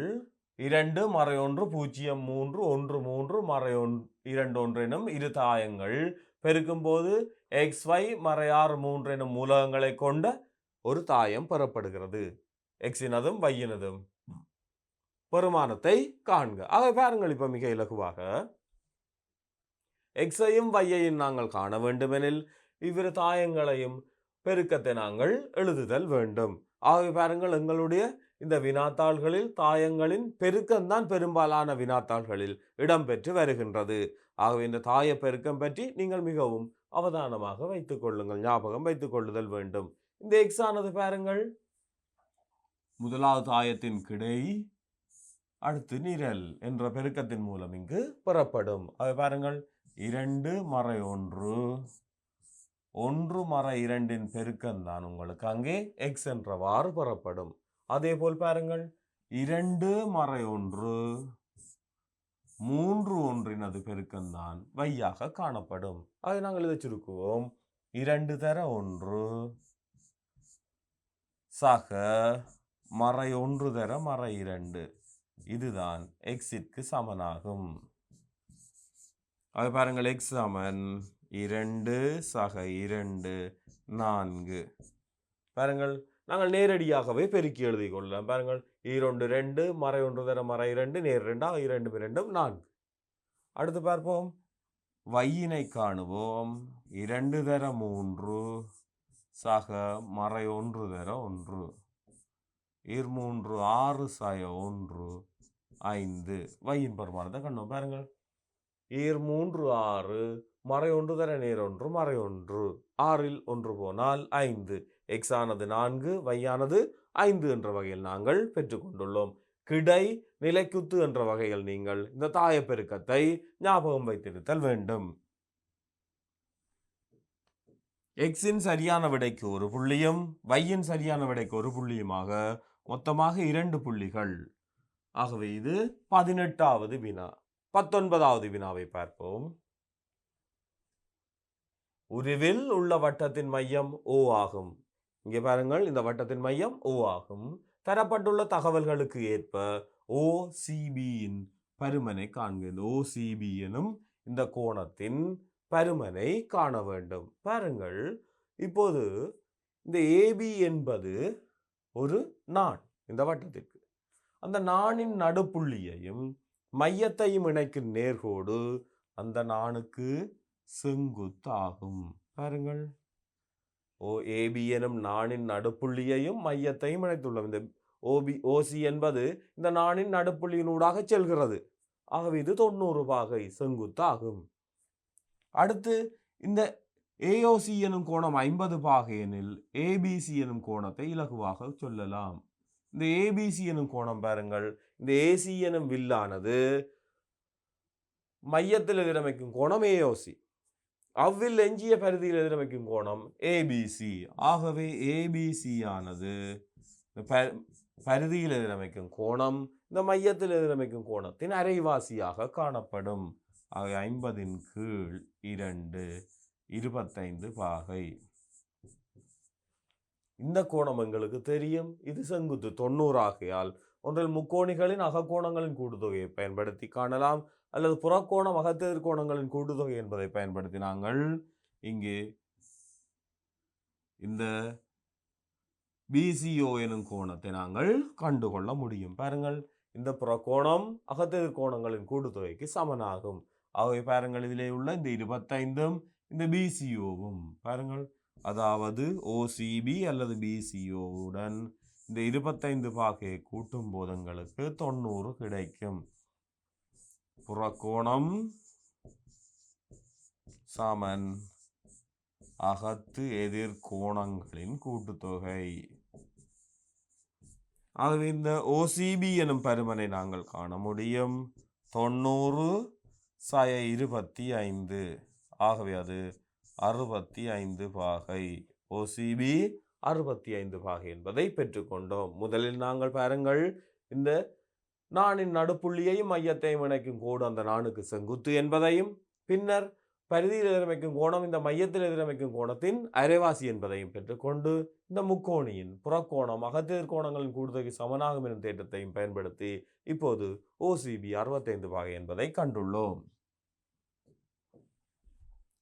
இங்கே ABC 25 பாகை அல்லது இந்த 90 பாகை என்பதை காண்பதற்கு ஒரு புள்ளியும் OCB 65 என்பதை எழுதுவதற்கு ஒரு புள்ளியுமாக 2 புள்ளிகள். இது 19வது வினா. 20வது வினாவை பார்ப்போம். பாருங்கள், வெண்வரி படத்தில் உள்ள தகவல்களுக்கு ஏற்ப தொடை ஏயினது நிரப்பினதும் பீனது நிரப்பினதும் ஒன்றிப்பை அதன் மூலகங்களின் சார்பில் எழுதுதல் வேண்டும். ஏயினது நிரப்பி எனும் போது பாருங்கள், ஏ தவிர்ந்த வெளியில் உள்ள பிரதேசம் 3 மைல். பீனது நிரப்பி எனும் போது பாருங்கள் 4 மைலும். ஆகவே பாருங்கள், ஏயினதும் பீனது நிரப்பிகளின் ஒன்றிப்பாக அமையும் போது இந்த வராத ஒரே ஒரு மூலகங்கள் ஒரே ஒரு பிரதேசம் இந்த 1, 2 மாத்திரமே. இந்த 1, 2 தவிர ஏனைய இந்த 3, 4, 5 அமைந்துள்ள அந்த பிரதேசம் தான் என்னவாக இருக்க போகுது? ஏயினது நிரப்பினதும் பீனது நிரப்பினதும் ஒன்றிப்பாக அமையும். ஆகவே பாருங்கள், ஏயினது நிரப்பி ஒன்றிப்பு பீனது நிரப்பி பாருங்கள் 3, 4, 5 என்ற வகையில் நாங்கள் இந்த மூலகங்களின் சார்பாக எழுதினோம். பாருங்கள், நாங்கள் இது ஏயினது நிரப்பினதும் பீனது நிரப்பினதும் ஒன்றிப்பை நாங்கள் இந்த நிரப்பிகளை சேர்க்கும் போது ஏ இடைவெட்டு பி முழுவதன் நிரப்பி என்ற வகையில் எழுதலாம். அதாவது இந்த நிரப்பிகளை பொதுவாக எடுக்கும் போது ஒன்றிப்பு இடைவெட்டாகவும் இடைவெட்டு ஒன்றிப்பாகவும் மாறும். அவை ஏ இடைவெட்டு பி முழுவதன் நிரப்பி எனும் போது ஏ இடைவெட்டு பி இந்த பிரதேசம் இது தவிர்ந்த ஏனைய பிரதேசங்கள் தான் அந்த 3, 4, 5க்கு சமனாக வரும். பாருங்கள், மிக இலகுவாக நாங்கள் இது ஏ இடைவெட்டு பி தவிர்ந்த ஏனைய பிரதேசங்கள் அனைத்தும் இந்த தொடைக்குரிய பிரதேசங்களாக அமையும். ஆகவே இது நேரடி விடைக்கு 2 புள்ளிகள். இது 20வது வினா. 21வது வினாவை பார்ப்போம். 21வது வினாவை பாருங்கள். முதல் உறுப்பு 8 ஆகவும் பொது விகிதம் 2 ஆகவும் உள்ள பெருக்கல் விருத்தியின் 7ஆம் உறுப்பை 2இன் வலுவாக எழுதுக. 2இன் ஒரு வலுவாக எழுதுக. முதல் உறுப்பு 8 ஆகவும், ஆகவே A சமன் 8. பொது விகிதம் 2 ஆகவும் R சமன் 2 உள்ள பெருக்கல் விருத்தியின் 7ஆம் உறுப்பை, அதாவது T7னை n சமன் 7 ஆக இருக்கும் போது 7ஆம் உறுப்பை 2இன் ஒரு வலுவாக எழுதுக. அவை பாருங்கள், நாங்கள் Tn சமன் A தர Rன் n சாய 1 எனும் சமன்பாடு எங்களுக்கு ஞாபகம் உண்டு. இங்கே Tn ஆனது என்னாவது உறுப்பையும், n என்பது அந்த உறுப்புகளின் எண்ணிக்கையையும், A என்பது முதலாம் உறுப்பையும், R என்பது பொது விகிதத்தையும் குறிக்கும். ஆக இப்போது 7ஆம் உறுப்பை நாங்கள் காண வேண்டும். T7 A8 தர 2இன் 7 சாய 1. ஆகவே பாருங்கள், இப்போது 2இன் ஒரு வலுவாக கொடுக்க வேண்டும் எனில் இந்த 8னையும் 2இன் வலுவாக எழுதுதல் வேண்டும். 8 என்பது 2 தர 2 2 தர 2 எனும் போது 2 தர 2 4 4 தர 2 8 எனும் வகையில் 2இன் 3ஆம் வலுவாக எழுதலாம். 2 4 4 2 8. அதே போல் இது 2இன் 6. அடிகள் சமனாயின் பெருக்கும் போது வலுக்களை கூட்டலாம். ஆகவே அது 2இன் 9. 3 6 9. ஆக இப்போது நாங்கள் இந்த 7ஆம் உறுப்பை 2இன் ஒரு வலுவாக நாங்கள் காட்டியுள்ளோம். அதற்காக நாங்கள் இந்த Tn சமன் A தர Rன் n சாய 1 எனும் சூத்திரத்தை பயன்படுத்தி நாங்கள் Aக்கு பதிலாக 8ஐயும் Rக்கு பதிலாக 2ஐயும் nக்கு பதிலாக 7ஐயும் நாங்கள் பிரதியிட்டுள்ளோம். இங்கே சரியான பிரதியீட்டுக்கு ஒரு புள்ளியும் விடை 2இன் 9 என எழுதுவதற்கு ஒரு புள்ளியுமாக 2 புள்ளிகள். அடுத்து 22வது வினாவை பார்ப்போம். 22வது வினாவை பாருங்கள். 0 8 2 4 எனும் புள்ளிகளினூடாக செல்லும் நேர்கோட்டின் படித்திறனை காண்க. 2 புள்ளிகளினூடு செல்லும் நேர்கோட்டின் படித்திறனை நாங்கள் காண வேண்டுமெனில் அவ்விரு புள்ளிகளினதும் வையால் கூறுகளின் வித்தியாசத்தின் கீழ் எக்ஸால் கூறுகளின் வித்தியாசம் என்ற வகையில் எழுதுவதன் மூலம் நாங்கள் இங்கே அந்த நேர்கோட்டின் படித்திறனை காண முடியும். பாருங்கள், அந்த நேர்கோட்டின் படித்திறனை நாங்கள் எம்மென எழுத முடியும். அது வையாள் கூறுகளின் வித்தியாசம். 8/4 கீழ் எக்ஸால் கூறுகளின் வித்தியாசம். எந்த புள்ளியின் வையாள் கூறிலிருந்து கழித்தோமோ அதே புள்ளியின் எக்ஸால் கூறிலிருந்து கழிப்போம். 0/2. ஆகவே 4 கீழ் மறை 2. ஆகவே m சமன் மறை 2. மிக இலகுவாக பாருங்கள். 4 8 நாங்கள் கழித்தோம் எனில் 2 தான் 0 கழித்தல் வேண்டும். எந்த புள்ளியின் வையாள் கூறிலிருந்து நாங்கள் கழிக்கின்றோமோ அதேதான் எக்ஸால் கூறிலிருந்தும் கழித்தல் வேண்டும். ஆகவே இப்போது படித்திறன் மறை 2 என நாங்கள் பெற்றுள்ளோம். பாருங்கள், ஆள்கூறுகளின் வித்தியாசமாக எழுதுவதற்கும் விடையை சுருக்கி காண்பதற்குமாக ஒவ்வொரு புள்ளிகள். 22வது வினாவை இதுவரை பார்த்தோம். அடுத்து 23வது வினாவுக்கு செல்லுவோம். 23வது பாருங்கள். ஏறு வரிசையில் ஒழுங்குபடுத்தப்பட்ட ஒரு தரவு பந்தியின், இங்கு தரவு பந்தியின் எனும்போது அது தரவு தொகுதியின், அதாவது பாருங்கள் ஏறு வரிசையில் ஒழுங்குபடுத்தப்பட்ட ஒரு தரவு பந்தியின் முதற்காலனை 7ஆம் தானத்தில் உள்ளது. இப்பந்தியில் உள்ள தரவுகளின் எண்ணிக்கை யாது? பாருங்கள், முதற்காலனையானது 7ஆம் தானத்தில் உள்ளது. பாருங்கள், என் சக 1/4 ஈட்டு எங்களுக்கு 7வது ஈட்டாக உள்ளது. ஆகவே பாருங்கள், என் சக 1ஆனது 7×4 28ற்கு சமனாகும். என் சக 1ஆனது 7×4 28ற்கு சமன். ஆகவே பாருங்கள், என்னானது 28/1 27 ஈட்டுக்கள். ஆகவே மாணவர்களை பாருங்கள், மொத்தமாக 27 ஈட்டுக்கள் இங்கு காணப்படும். ஆகவே நாங்கள் இங்கே 27 ஈட்டுக்கள் என நேரடியாக எழுதினாலே எங்களுக்கு 2 புள்ளிகள் கிடைக்கப்பெறும். ஆகவே நாங்கள் மாணவர்களை அடுத்து 24வது வினாவை பார்ப்போம். 24வது வினா பாருங்கள். 3a/10b 9/5b நாங்கள் வகுக்க உள்ளோம். ஆகவே நாங்கள் பாருங்கள், இந்த வகுத்தலுக்கு பதிலாக அதன் நிகர்மாற்றால் நாங்கள் பாருங்கள் அதன் நிகர்மாற்றால் பெருக்குதல் முடியும். பாருங்கள், மிக இலகுவாக 3a/10b வகுப்பதற்கு பதிலாக பெருக்க போகிறோம் 5b/9. அதன் நிகர்மாற்றால் நாங்கள் பெருக்குகிறோம். 1 3 3 9 I1 5 I2 10. இந்த b-னையும் b-னையும் நீக்குங்கள். அது பாருங்கள், 1 தர 1 1 a கீழ் 2 6 a/6 என பெறப்பட்டுள்ளது. பாருங்கள், மிக இலகுவாக 10b = 5b 2 3 3 ஆகவே a/2 6 என்ற வகையில் பெற்றுள்ளோம். இதற்குரிய நிகர்மாற்றால் பெருக்குவதற்கு ஒரு புள்ளியும் விடையை நாங்கள் எழுதுவதற்கு ஒரு புள்ளியுமாக மொத்தம் 2 புள்ளிகள். இது 24வது வினா.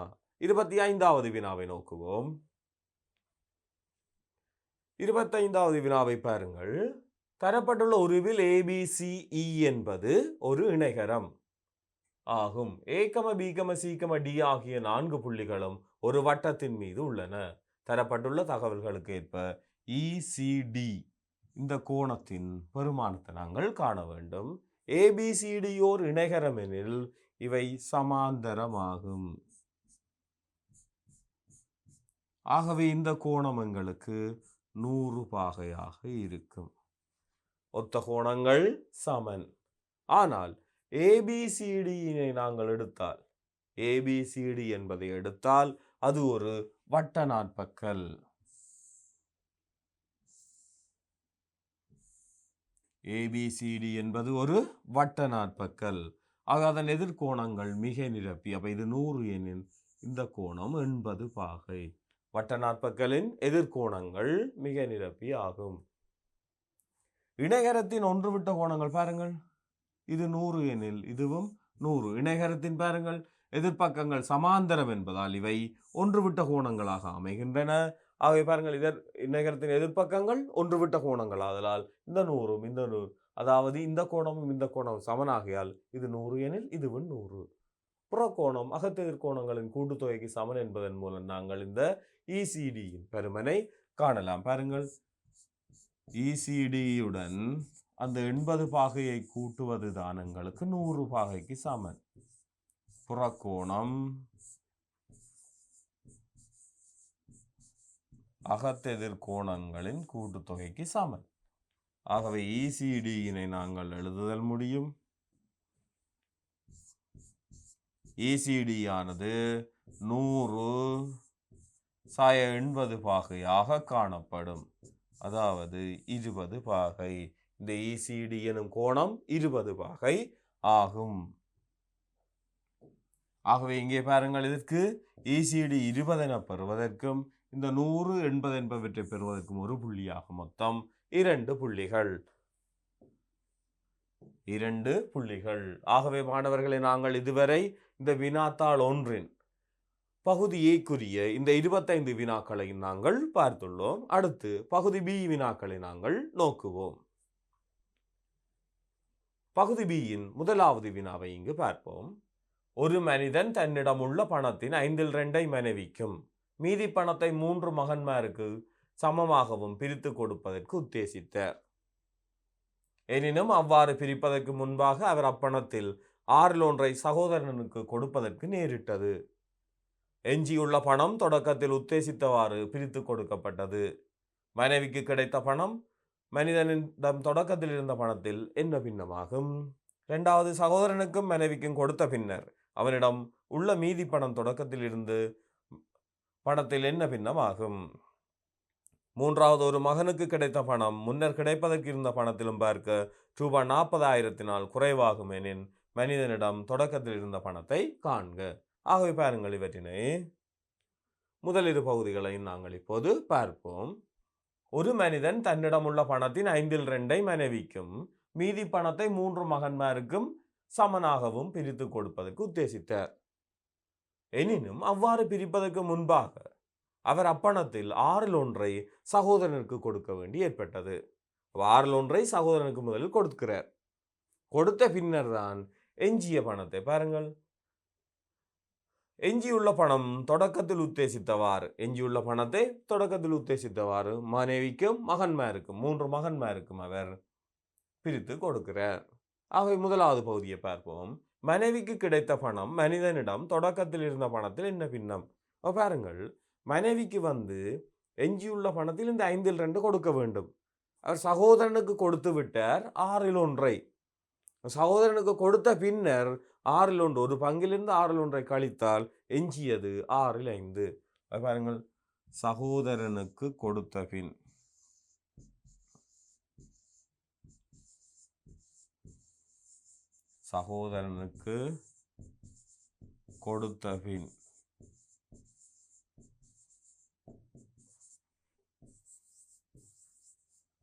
எஞ்சியது ஒரு பங்கிலிருந்து இந்த 6/1 சகோதரனுக்கு கொடுத்து விட்டார். ஆகவே 6/5. இந்த 6/5 தான் அவர் மனைவிக்கு கொடுக்க உள்ளார். எனில் மீதியை அங்கே தரப்பட்டுள்ளவாறு அவர் பங்கிடுகிறார். ஆகவே மனைவிக்கு தற்போது உள்ள பணத்தின் 5/2, தற்போது உள்ள பணம் 6/5, அதன் 5/2 மனைவிக்கு கொடுக்கின்றார். ஆகவே சுருக்கலாம் பாருங்கள், I1 2 3 ஆகையால் 3/1. அப்ப தற்போது மனைவிக்கு கிடைப்பது 3/1.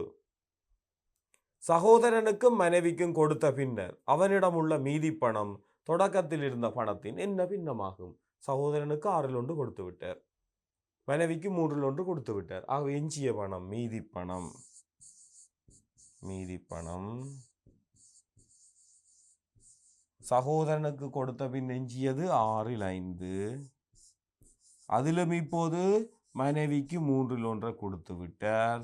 6க்கும் 3க்குமான பொமசி 6.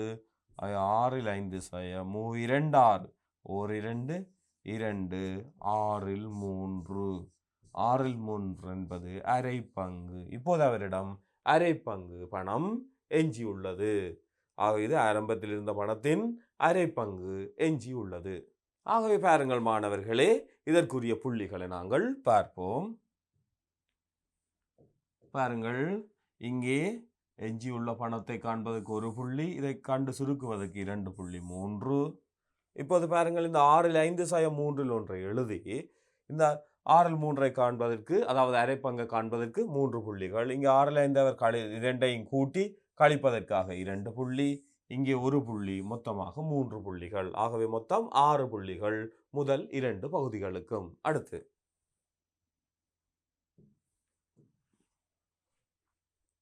3வது பகுதியை பாருங்கள்.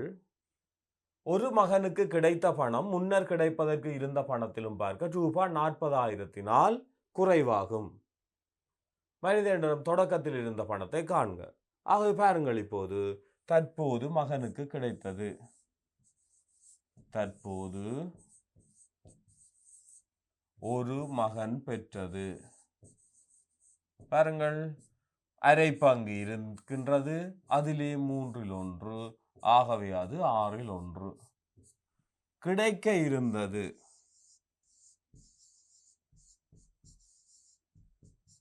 கிடைக்க இருந்தது மனைவிக்கு 5ல் 2ஐ கொடுத்துவிட்டு மீதியை நாங்கள் 3ஆக பிரித்து வழங்க உத்தேசித்திருந்தார். பாருங்கள், 5ல் 2 மனைவிக்கும் மீதியை மகன்மாருக்கும் கொடுப்பதற்கு உத்தேசித்திருந்தார். ஆகவே பாருங்கள், 5ல் 2 மனைவிக்கு போனால் மீதி 5ல் 3, அதிலே 3 மகன்களுக்கு மேலில் ஒரு மகனுக்கு அதன் 3ல் 1, ஆகவே அது 5ல் 1. பாருங்கள், 5ல் 1 பங்கு கிடைக்க இருந்தது, ஆனால் கிடைத்ததோ 6ல் 1. ஆகவே பாருங்கள், இந்த வித்தியாசம்தான் எவ்வளவு? ரூபாய் 40,000.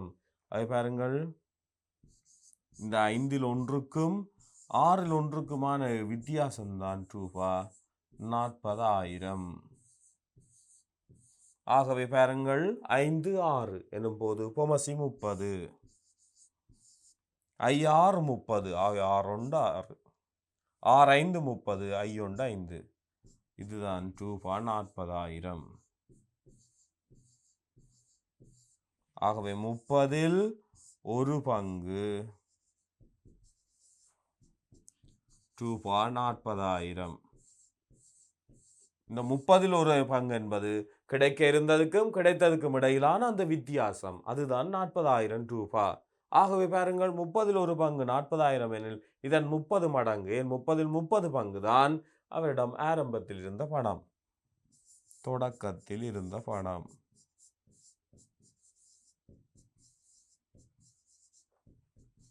தொடக்கத்தில் இருந்த பணம்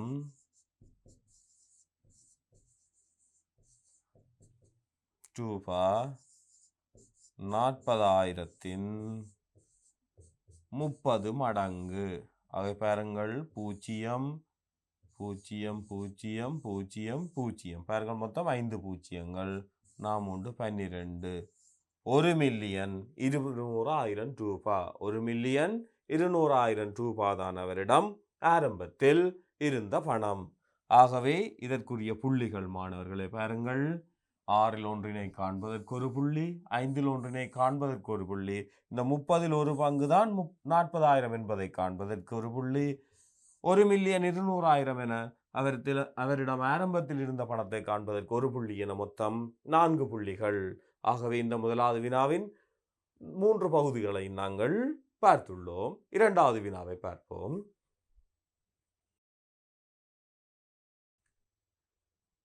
ஒரு மாணவன் தனது வீட்டிலிருந்து பாடசாலைக்கு சென்ற விதம் தூர நேர வரைவில் தரப்பட்டுள்ளது.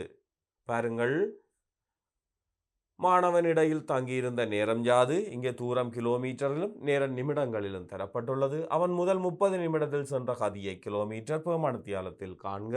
அடுத்து, அவன் பயணத்தில் இறுதி 20 நிமிடத்தில் சென்ற கதி முதல் 30 நிமிடத்தில் சென்ற கதியின் எத்தனை மடங்காகும்? அவன் முதல் 30 நிமிடத்தில் சென்ற கதியில் முழு தூரத்துக்கும் தங்கியிராமல் சென்றிருந்தால் அதற்குரிய வரைவை இவ்விரு மீதே வரைக. அப்போது அவன் எத்தனை நிமிடத்திற்கு முன்பாக பயணத்தை முடித்திருக்கலாம்? ஆகவே இதனை பகுதி பகுதியாக நாங்கள் பார்ப்போம். ஒரு மாணவன் தனது வீட்டிலிருந்து பாடசாலைக்கு சென்ற விதம் இந்த தூர நேர வரைவில் தரப்பட்டுள்ளது. இங்கே தூரம் கிலோமீட்டரிலும் நேரம் நிமிடங்களிலும் உண்டு. ஆகவே அதன் முதலாவது பகுதி மாணவன் இடையில் தங்கியிருந்த நேரம் யாது.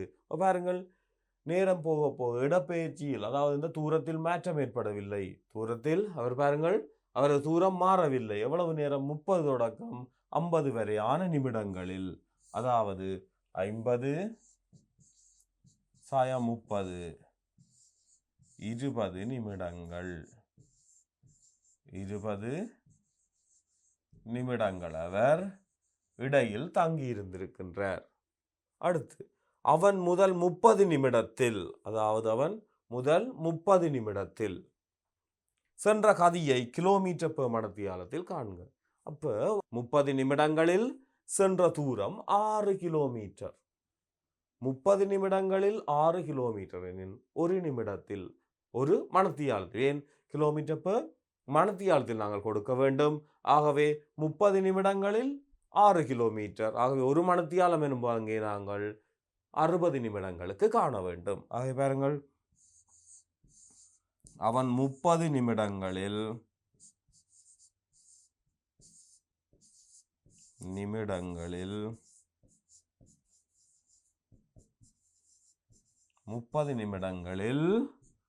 6 கிலோமீட்டர் தூரத்தை கடந்துள்ளான். ஆகவே பாருங்கள், அவரது கதியை நாங்கள் மணித்தியாலத்துக்கு காண வேண்டும். ஆகவே நாங்கள் 60 நிமிடங்களில்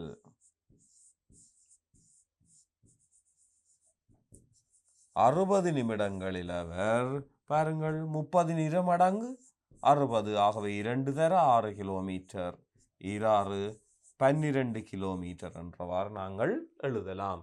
ஆகவே பாருங்கள், இப்போது 60 நிமிடம் என்பது ஒரு மணித்தியாலம்.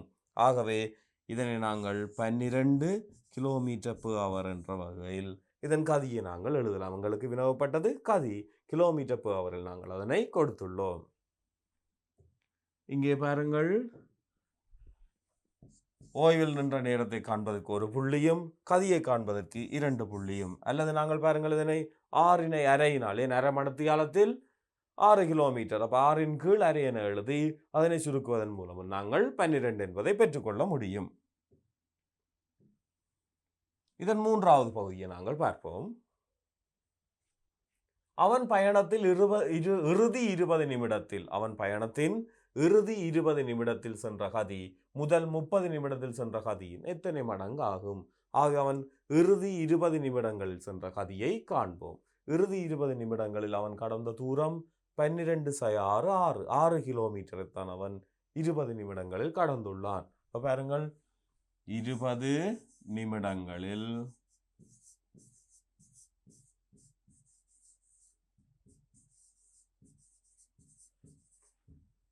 6 கிலோமீட்டர்.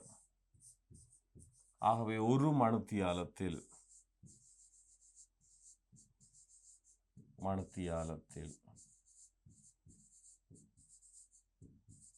ஒரு மணித்தியாலத்தில் எனும்போது அங்கு 60 நிமிடங்கள், 20 தர 3 தர 6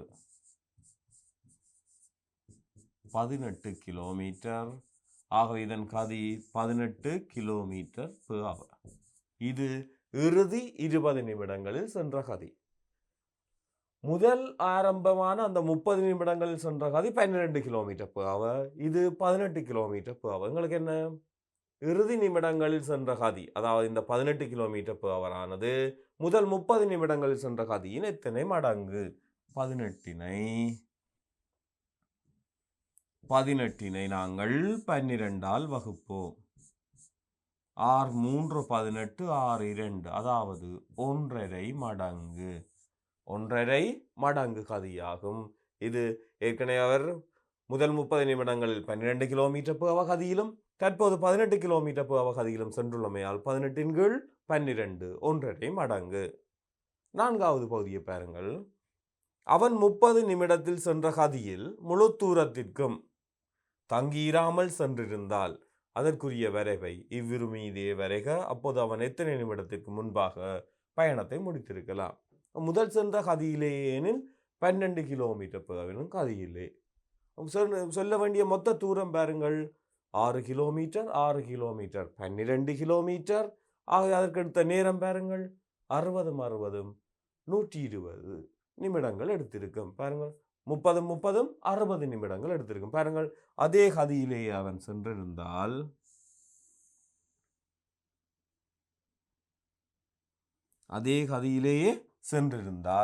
முதல் எடுத்த நேரம் தான் மீண்டும் எடுத்திருக்கும். தூரம் சாமன். பாருங்கள், இதுவும் 6 கிலோமீட்டர், அதுவும் 6 கிலோமீட்டர் ஆகையால்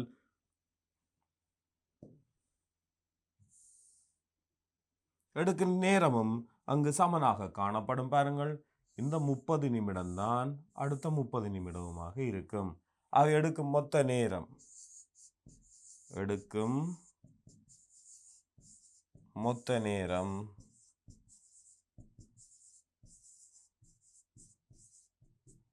60 நிமிடங்கள். ஏனெனில் மொத்தமாக கடக்க வேண்டிய தூரம் 12 கிலோமீட்டர். இதிலே 6, அங்கே 6, மொத்தமாக கடந்தது 12 கிலோமீட்டர் தூரம் போகணும். அதே கதி. அவை முதலாவது 6 கிலோமீட்டருக்கு 30 நிமிடங்கள் எடுப்பின் அடுத்ததுக்கும் 30 நிமிடங்கள், மொத்தமாக 60 நிமிடங்கள். ஆக பாருங்கள், அல்லது நீங்கள் இது இவ்வாறு எழுதலாம். மொத்தம் 12 கிலோமீட்டரை அவரது கதை 12 கிலோமீட்டரினால் வகுக்கும் போது 1 மணித்தியாலம் என்ற வகையிலும் நாங்கள் இதனை எடுத்துக்கொள்ள முடியும். ஆம் மாணவர்களே, நாங்கள் இந்த பகுதிகளுக்குரிய புள்ளிகளை பார்ப்போம். பாருங்கள், இங்கே இதன் கதியை காண்பதற்கு 2 புள்ளிகள் மற்றும் இங்கே நாங்கள் 18 12ஆல் வகுத்து இந்த 3/2 மடங்கு என்பதை காண்பதற்கு 2 புள்ளிகளாக மொத்தம் 4 புள்ளிகள். ஏனெனில் அங்கே நாங்கள் 3 புள்ளிகளை வழங்கியுள்ளோம். அவை 3 7 புள்ளிகள். அடுத்து இறுதி பகுதிக்கு நாங்கள் இந்த வரைவினை வரைவதற்கு 1 புள்ளியும், இங்கே எடுக்கும் மொத்த நேரம் 60 நிமிடங்கள் என்பதை காண்பதற்கும். அடுத்து பாருங்கள், அப்போது அவன் எத்தனை நிமிடத்திற்கு முன்பாக பயணத்தை முடித்திருக்கலாம். ஆகவே பாருங்கள், இப்போது அந்த பயணத்தை அவர் எவ்வளவு நேரத்துக்கு முன்பாக முடித்திருப்பார் என்பதை நாங்கள் காண வேண்டும். ஆகவே இங்கே பாருங்கள், அதற்குரிய நேரம் 10 நிமிடங்கள். 70 நிமிடங்கள் ஏற்கனவே எடுத்தது. இப்போது அவர் 60 நிமிடங்களில் முடித்திருக்கிறார். ஆகவே 10 நிமிடங்கள் முன்னராகவே முடித்திருக்கலாம். இதற்கு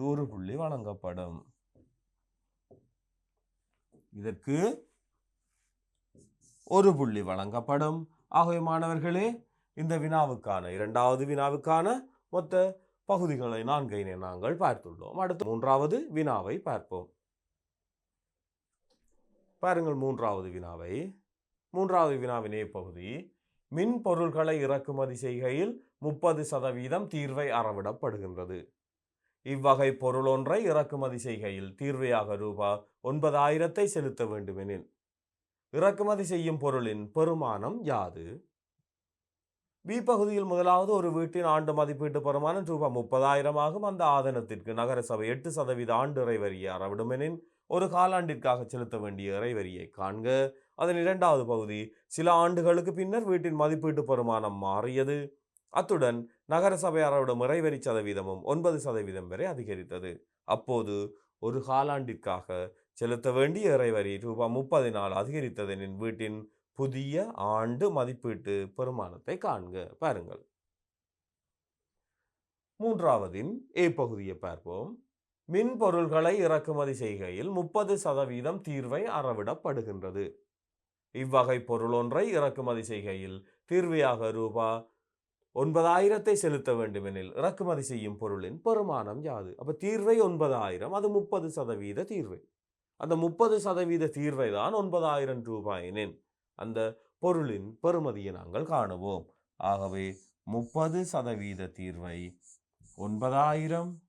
ஆகவே பொருளின் பெறுமதி தர 100. 1 0 1 0 3 3 3 9. ஆகவே 300 தர 100 ரூபாய் 30,000. ஆகவே அந்த பொருளின் பெறுமதியானது ரூபாய் 30,000 அமைந்துள்ளது. ஆகவே பாருங்கள், இதற்குரிய புள்ளிகள் இங்கே சமன்பாடு எழுதி சுருக்குவதற்கு 2 புள்ளியும் விடைக்கு 1 புள்ளியுமாக மொத்தம் 3 புள்ளிகள். இது ஏ பகுதிக்குரியவை. பி பகுதியை நாங்கள் நோக்குவோம். ஒரு வீட்டின் ஆண்டு மதிப்பீட்டு பெறுமானம், பி பகுதியின் முதலாவது வினா. ஒரு வீட்டின் ஆண்டு மதிப்பீட்டு பெறுமானம் ரூபாய் 30,000 ஆகும். அந்த ஆதனத்திற்கு நகர சபை 8% ஆண்டு இறைவரியை அறவிடுமெனில் ஒரு காலாண்டிற்காக செலுத்த வேண்டிய இறைவரியை காண்க. ஆகவே முதலில் ஆண்டு இறைவரியை காண்போம். பின்னர் அதன் நாலில் ஒரு பகுதி, அதாவது காலாண்டு வரியை நாங்கள் காண்போம். ஆண்டு இறைவரி, ஆண்டு இறைவரி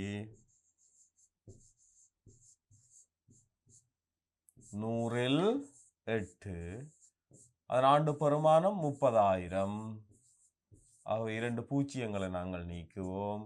0 0 8 24 ரூபாய் 2,400. இது ஆண்டு இறைவரி. ஆகவே காலாண்டு வரியை நாங்கள் காணுவோம்.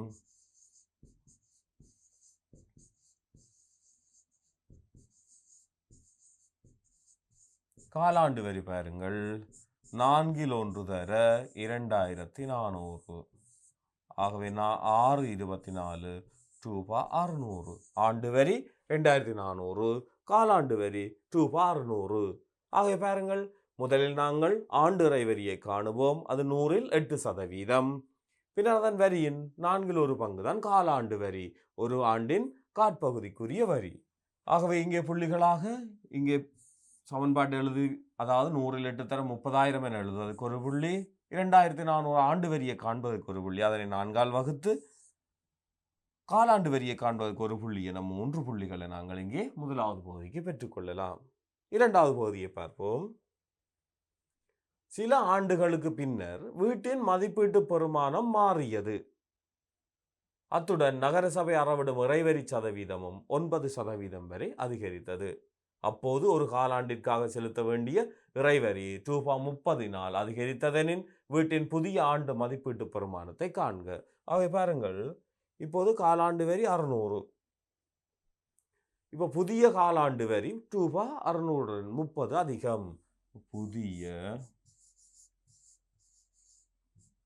காலாண்டு வரி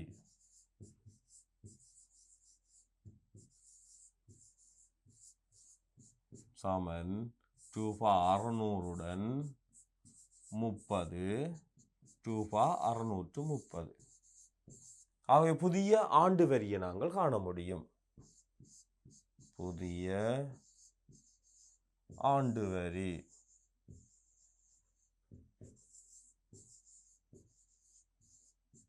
இந்த 630ன் 4 மடங்கு.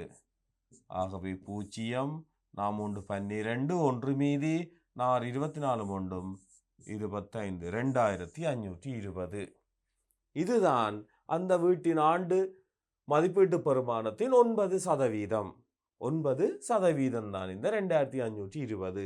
ஆகவே இந்த புதிய ஆண்டு மதிப்பீட்டு பெறுமானமானது இது 9%, 100% தான் அந்த புதிய ஆண்டு மதிப்பீட்டு பெறுமானம்.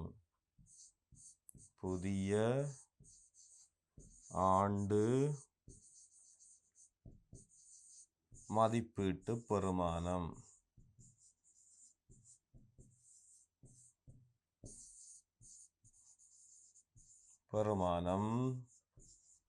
பாருங்கள், 9% தான் 2,520. ஆகவே அதன் 100%ஐ காண வேண்டும். 9 1 92 18, 72 கீழ் 98 72. ஆகவே 290 தர 100 ரூபாய் 29,000. ஏற்கனவே அந்த வீட்டின் மதிப்பீட்டு பெறுமானம் 30,000 இருந்தது. இப்போது அது 29,000 குறைந்திருந்தாலும், ஆனால் வரி சதவீதம் 9% அதிகரித்திருப்பதனால் இங்கே அது காலாண்டு வரியானது அதிகரிக்கின்றது. ஆக இப்ப புதிய வீட்டின் ஆண்டு பெறுமானம் 29,000 காணப்படுகிறது. ஆகவே இதற்குரிய புள்ளிகள் மாணவர்களே, இங்கே பாருங்கள், புதிய காலாண்டு வரியை ஒரு புள்ளி. ஆகவே ஆண்டு வரியை காண்பதற்கு ஒரு புள்ளி 2. பின்னர் இந்த சமன்பாட்டை எழுதுவதற்கு ஒரு புள்ளி. புதிய ஆண்டு பெறுமானம் 29,000 ரூபாய் என்பதை காண்பதற்கு ஒரு புள்ளி. ஆகவே மொத்தமாக 4 புள்ளிகள். இது உங்களுக்கான வினாவின் இரண்டாவது பகுதி, பி பகுதியின் இரண்டாவது. அடுத்த பெரிய வினாவை நோக்குவோம். 4வது வினாவை பாருங்கள். இந்த 4வது வினாவானது பாருங்கள் ஒரு நிகழ்தகவு தொடர்பான ஒரு வினா. பாருங்கள், ஒரு பையில் ஒரே அளவுள்ள 3 வெனிலா சுவையுள்ள பாட் பாக்கெட்டுகளும் 2 சாக்லேட் சுவையுள்ள பாட் பாக்கெட்டுகளும் உள்ளன. கமலா எழுமாற்றாக ஒரு பாட் பாக்கெட்டை வெளியே எடுத்த பின்னர் நிமலாவும் எழுமாற்றாக ஒரு பாட் பாக்கெட்டை வெளியே எடுக்கிறார். அதை பாருங்கள், முதலில் கமலா ஒரு பாட் பாக்கெட்டை எடுத்தார், அதன் பின்னர் நிமலா ஒரு பாட் பாக்கெட்டை எடுக்கின்றார். ஆகவே பாருங்கள், இது மீள் வைப்பின்றிய ஒரு நிகழ்ச்சி. ஆகவே இந்த மூலைவிட்டத்தில் உள்ள மூலகங்கள் எங்களுக்கு கிடைக்கப்பெறாது. மேற்குறித்த பரிசோதனையின் மாதிரி வழியே தரப்பட்டுள்ள நெய்யரி மீது தர குறியீட்டை இட்டு வகை குறிக்க வனிலா சுவையுள்ள பாட் பாக்கெட்டுகள் V1, V2, V3 எனவும் சாக்லேட் சுவையுள்ள பாட் பாக்கெட்டுகள் C1, C2 எனாலும் காட்டப்படுகின்றன. ஆகவே பாருங்கள், இது ஒரு மீள்வைப்பின்றிய நிகழ்ச்சி. ஏனெனில் கமலா எடுத்த பின்னர் விமலா எடுத்தார். ஆகவே பாருங்கள், இங்கே இந்த மூலைவிட்டன் தவிர்ந்த ஏனையவற்றினை நாங்கள் வகை குறிப்போம்.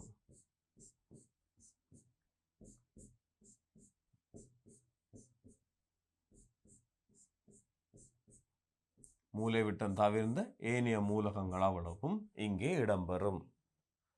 அடுத்து, இருவரும் வனிலா சுவையுள்ள பாட் பாக்கெட்டுகளை வெளியே எடுப்பதற்கான நிகழ்ச்சியை நெய்யரியில் வட்டமிட்டு காட்டி அதற்குரிய நிகழ்தகவை காண்க.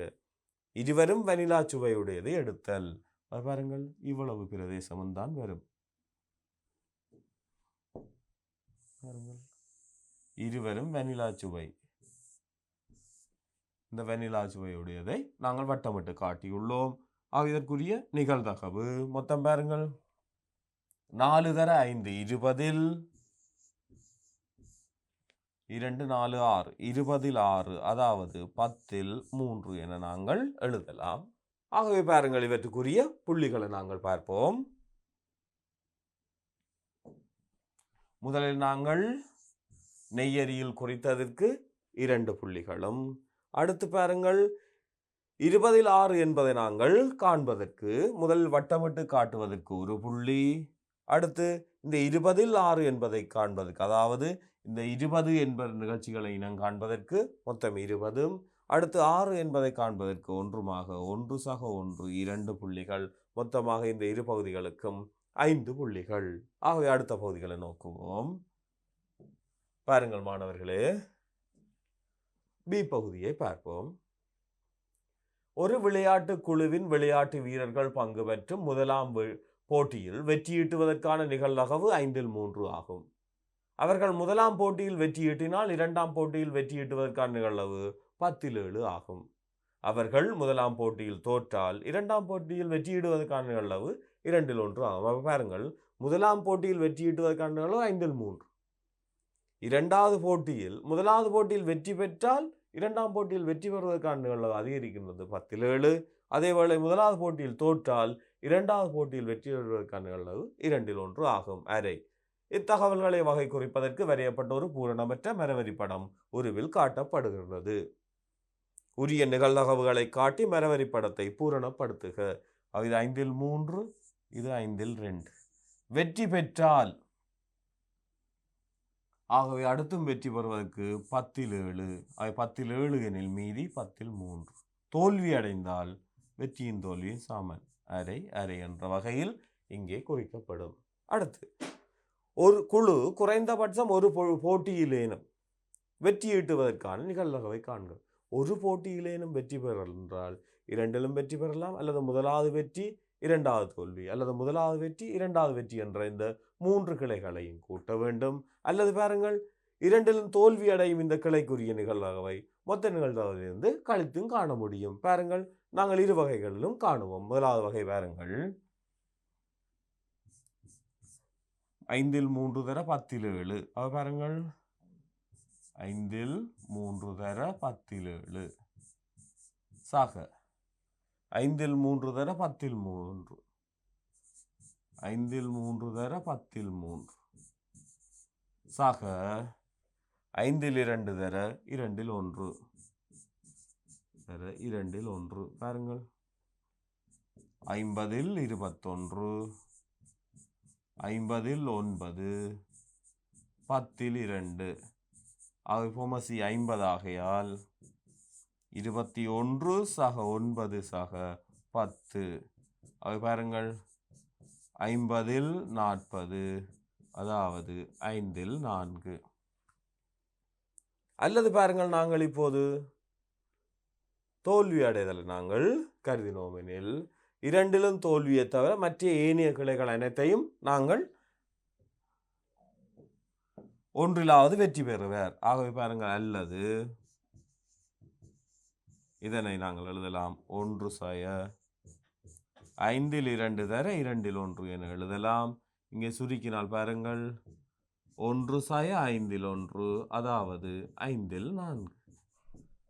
இரு வழிகளில் நாங்கள் காண முடியும். இது இலகுவான ஒன்று, ஏனெனில் நேரடியாகவே நாங்கள் சுருக்கமாக விடையை எழுதிக்கொள்ள முடியும். ஆகவே புள்ளிகள் பார்ப்போம். இங்கே 1 1 1 என்ற வகையில் 3 புள்ளிகளும், இந்த விடையை காண்பதற்கு 2 புள்ளிகளும், ஆக மொத்தம் 5 புள்ளிகள் இந்த பி பகுதிக்கு கிடைக்கும். இது 4வது வினா. 5வது வினாவுக்கு செல்லுவோம். 5வது வினாவை பாருங்கள். கீழே 48 தொடர் தரவுகளின் ஒரு கூட்டமாக்கிய மீடுரன் பரம்பல் தரப்பட்டுள்ளது.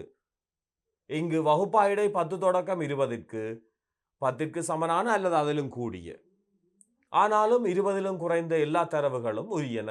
ஏனைய வகுப்பாயிடைகளும் அவ்வாறே ஆகும். வகுப்பாயிடை, மீடுரன், திரள் மீடுரன் என்பன இங்கு தரப்பட்டுள்ளன. அட்டவணையில் உள்ள வெற்றிடங்களை நிரப்புக. தரப்பட்டுள்ள ஆள்கூட்டு தளத்தின் மீது திரள் மீடுரன் வளையை வரைந்து அதிலிருந்து மீடுரன் பரம்பலின் இடையத்தை பெறுக. 3வது பகுதி, மேலே 2 பெற்ற இடையம் அது இடம்பெறும் வகுப்பாயிடையின் நடுப்பெருமானத்திலிருந்து எவ்வளவு விலகி உள்ளது. பாருங்கள் மாணவர்களே, இதன் முதலாவது இரு பகுதிகளை நாங்கள் அடுத்து பார்ப்போம். ஆகவே முதலாவது பகுதி பாருங்கள், நாங்கள் இந்த அட்டவணையில் உள்ள வெற்றிடங்களை நிரப்புவோம். நிரப்பிய பின் இந்த ஆள்கூட்டு தளத்தில் இந்த மீடுரன் பரம்பலின் திரள் மீடுரன் வளையை நாங்கள் வரைய வேண்டும். பாருங்கள், வகுப்பாயிடை மீடுரன், திரள் மீடுரன் 10 தொடக்கம் 20 வரை 6 மூலகங்கள், 6 மீடுரன்கள். 20 தொடக்கம் 30 வரை 8, ஆகவே 6 மட்டும் 14. 30 தொடக்கம் 40 வரை 12, அப்போ 14 12 26. 40 தொடக்கம் 50 வரை 15, ஆகவே 41. மீண்டும் 50 தொடக்கம் 60 5 ஆகையால் 41 5 46. இப்போது 46 60 வரையான மீடுரன்கள். 60 தொடக்கம் 70 வரையான ஈட்டுக்களை நாங்கள் சேர்க்கும் போது எங்களுக்கு மொத்தமாக 48 கிடைக்கிறது. ஆகவே 46உடன் 2 சேர்க்கும் போது தான் எங்களுக்கு இந்த 48 கிடைக்கும். இதனை நாங்கள் இந்த ஆள்கூட்டு தளத்தில் வரைந்து கொள்ள போகிறோம். வகுப்பாயிடைகள் 10 20 30 என 70 வரையும், அதேவேளை திரள் மீடுரன்கள் 48 வரையும் உண்டு. திரள் மீடுரன்கள் 48 வரையும் உண்டு. 1 2 3 4 5 5. அடுத்தது 6 என எடுத்தோம் எனில் 6 பகுதிகளாக நாங்கள் பிரிப்போம். இது CF திரள் மீடுரன் என்ற வகையில் குறிக்கலாம். 8 6 48, 8 16, 3 24, 4 32, 5 40, 6 48. இங்கே வகுப்பாயிடைகள் பாருங்கள் 70. 1 2 3 4 5 6 7. 10 20 30 40 50 60 70. இது வகுப்பாயிடைகள். ஆகவே பாருங்கள், நாங்கள் இப்போது 10 தொடக்கம் 20 எனும்போது அந்த வகுப்பாயிடையின் மேல் எல்லைகளுக்கு தான் நாங்கள் இங்கே குறித்து கொள்ளுதல் வேண்டும். 6. ஆகவே பாருங்கள், 20 6. அடுத்து 30 14, 30 14. 40 26, 24 26. மேல் எல்லைகளுக்கு நேரே நாங்கள் குறித்து கொண்டு செல்வோம். 50 41, 50 41. 60 46, 70 48. ஆகவே பாருங்கள், இவ்வாறு இணைத்து கொண்டு வருகையில் ஆரம்ப புள்ளி கீழ் வகுப்பாயிடை 10. நாங்கள் 10லிருந்து தொடங்கினாலே போதுமானது. ஆகவே அடுத்து பாருங்கள், அதிலிருந்து மீடுரன் பரம்பலின் இடையத்தை பெறுக. நாங்கள் இதிலிருந்து இடையத்தை பெற்றுக்கொள்ளலாம். பாருங்கள், மொத்தம் 48 ஈட்டுக்கள். 24ஆம் ஈட்டுத்தான் அந்த இடையத்துக்குரிய நிரலாக அமையும். பாருங்கள், 24ஆம் ஈட்டு.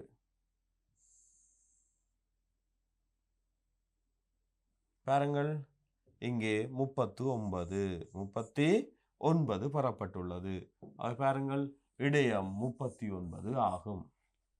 பாருங்கள் இப்போ இந்த மூன்றாவது பகுதியை மேலே இரண்டில் பெற்ற இடையம் அது இடம்பெறும் வகுப்பாயிடையின், அதாவது அதன் இடம்பெறும் வகுப்பாயிடை 30 தொடக்கம் 40.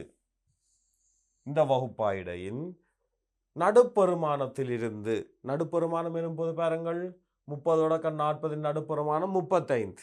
35 எவ்வளவு விலகி உள்ளது? அவை 39/35 4 விலகி உள்ளது. பாருங்கள் சில வேளைகளில் உங்களுக்கு இது 38 கூட கிடைக்கலாம். அவை 38/35 3 விலகி உள்ளது எனவும் எடுத்துக்கொள்ள முடியும். அதுவும் பிழையல்ல மாணவர்களே, அதுவும் சரியான ஒரு விடையாகத்தான் கணிக்கப்படும். ஆகவே மாணவர்களை பாருங்கள், இவற்றுக்கான புள்ளிகளை நாங்கள் பார்ப்போம். முதலில் இந்த 3 இடைவெளிகளை நிரப்புவதற்கு 3 புள்ளிகள், அச்சுக்களை நாங்கள் குறிப்பதற்கு 1 புள்ளி, அடுத்து புள்ளிகளை குறிப்பதற்கு பாருங்கள் இந்த புள்ளிகள் அனைத்தையும் குறிப்பதற்கு 1 புள்ளி, அடுத்து இந்த 10 0 குறிப்பதற்கு கட்டாயமாக 1 புள்ளி, அடுத்து ஒப்பமான வளைக்கு 1 புள்ளி, நாங்கள் அந்த இடையம் 30 என பெறுவதற்கு 1 புள்ளி. அப்போ 1 2 3 4 5 புள்ளிகள் இந்த திரள்மிறன் வளைக்கு. அதனுடன் இங்கே 3 புள்ளிகள், இந்த 3 புள்ளிகளையும் காண்பதற்கு இந்த 39 35 கழித்து 4 பெறுவதற்கு 2 புள்ளிகளாக மொத்தம் 10 புள்ளிகள் இந்த வினாவுக்கு. ஆகவே மாணவர்களே, நாங்கள் இப்போது 2018 காபோத சாதாரண தர இறுதி பரீட்சையின் பத்திரம் 1 கணிதம் 1 வினாத்தாளின் பகுதி A மற்றும் B-க்குரிய விடைகளை நாங்கள் பார்த்துள்ளோம்.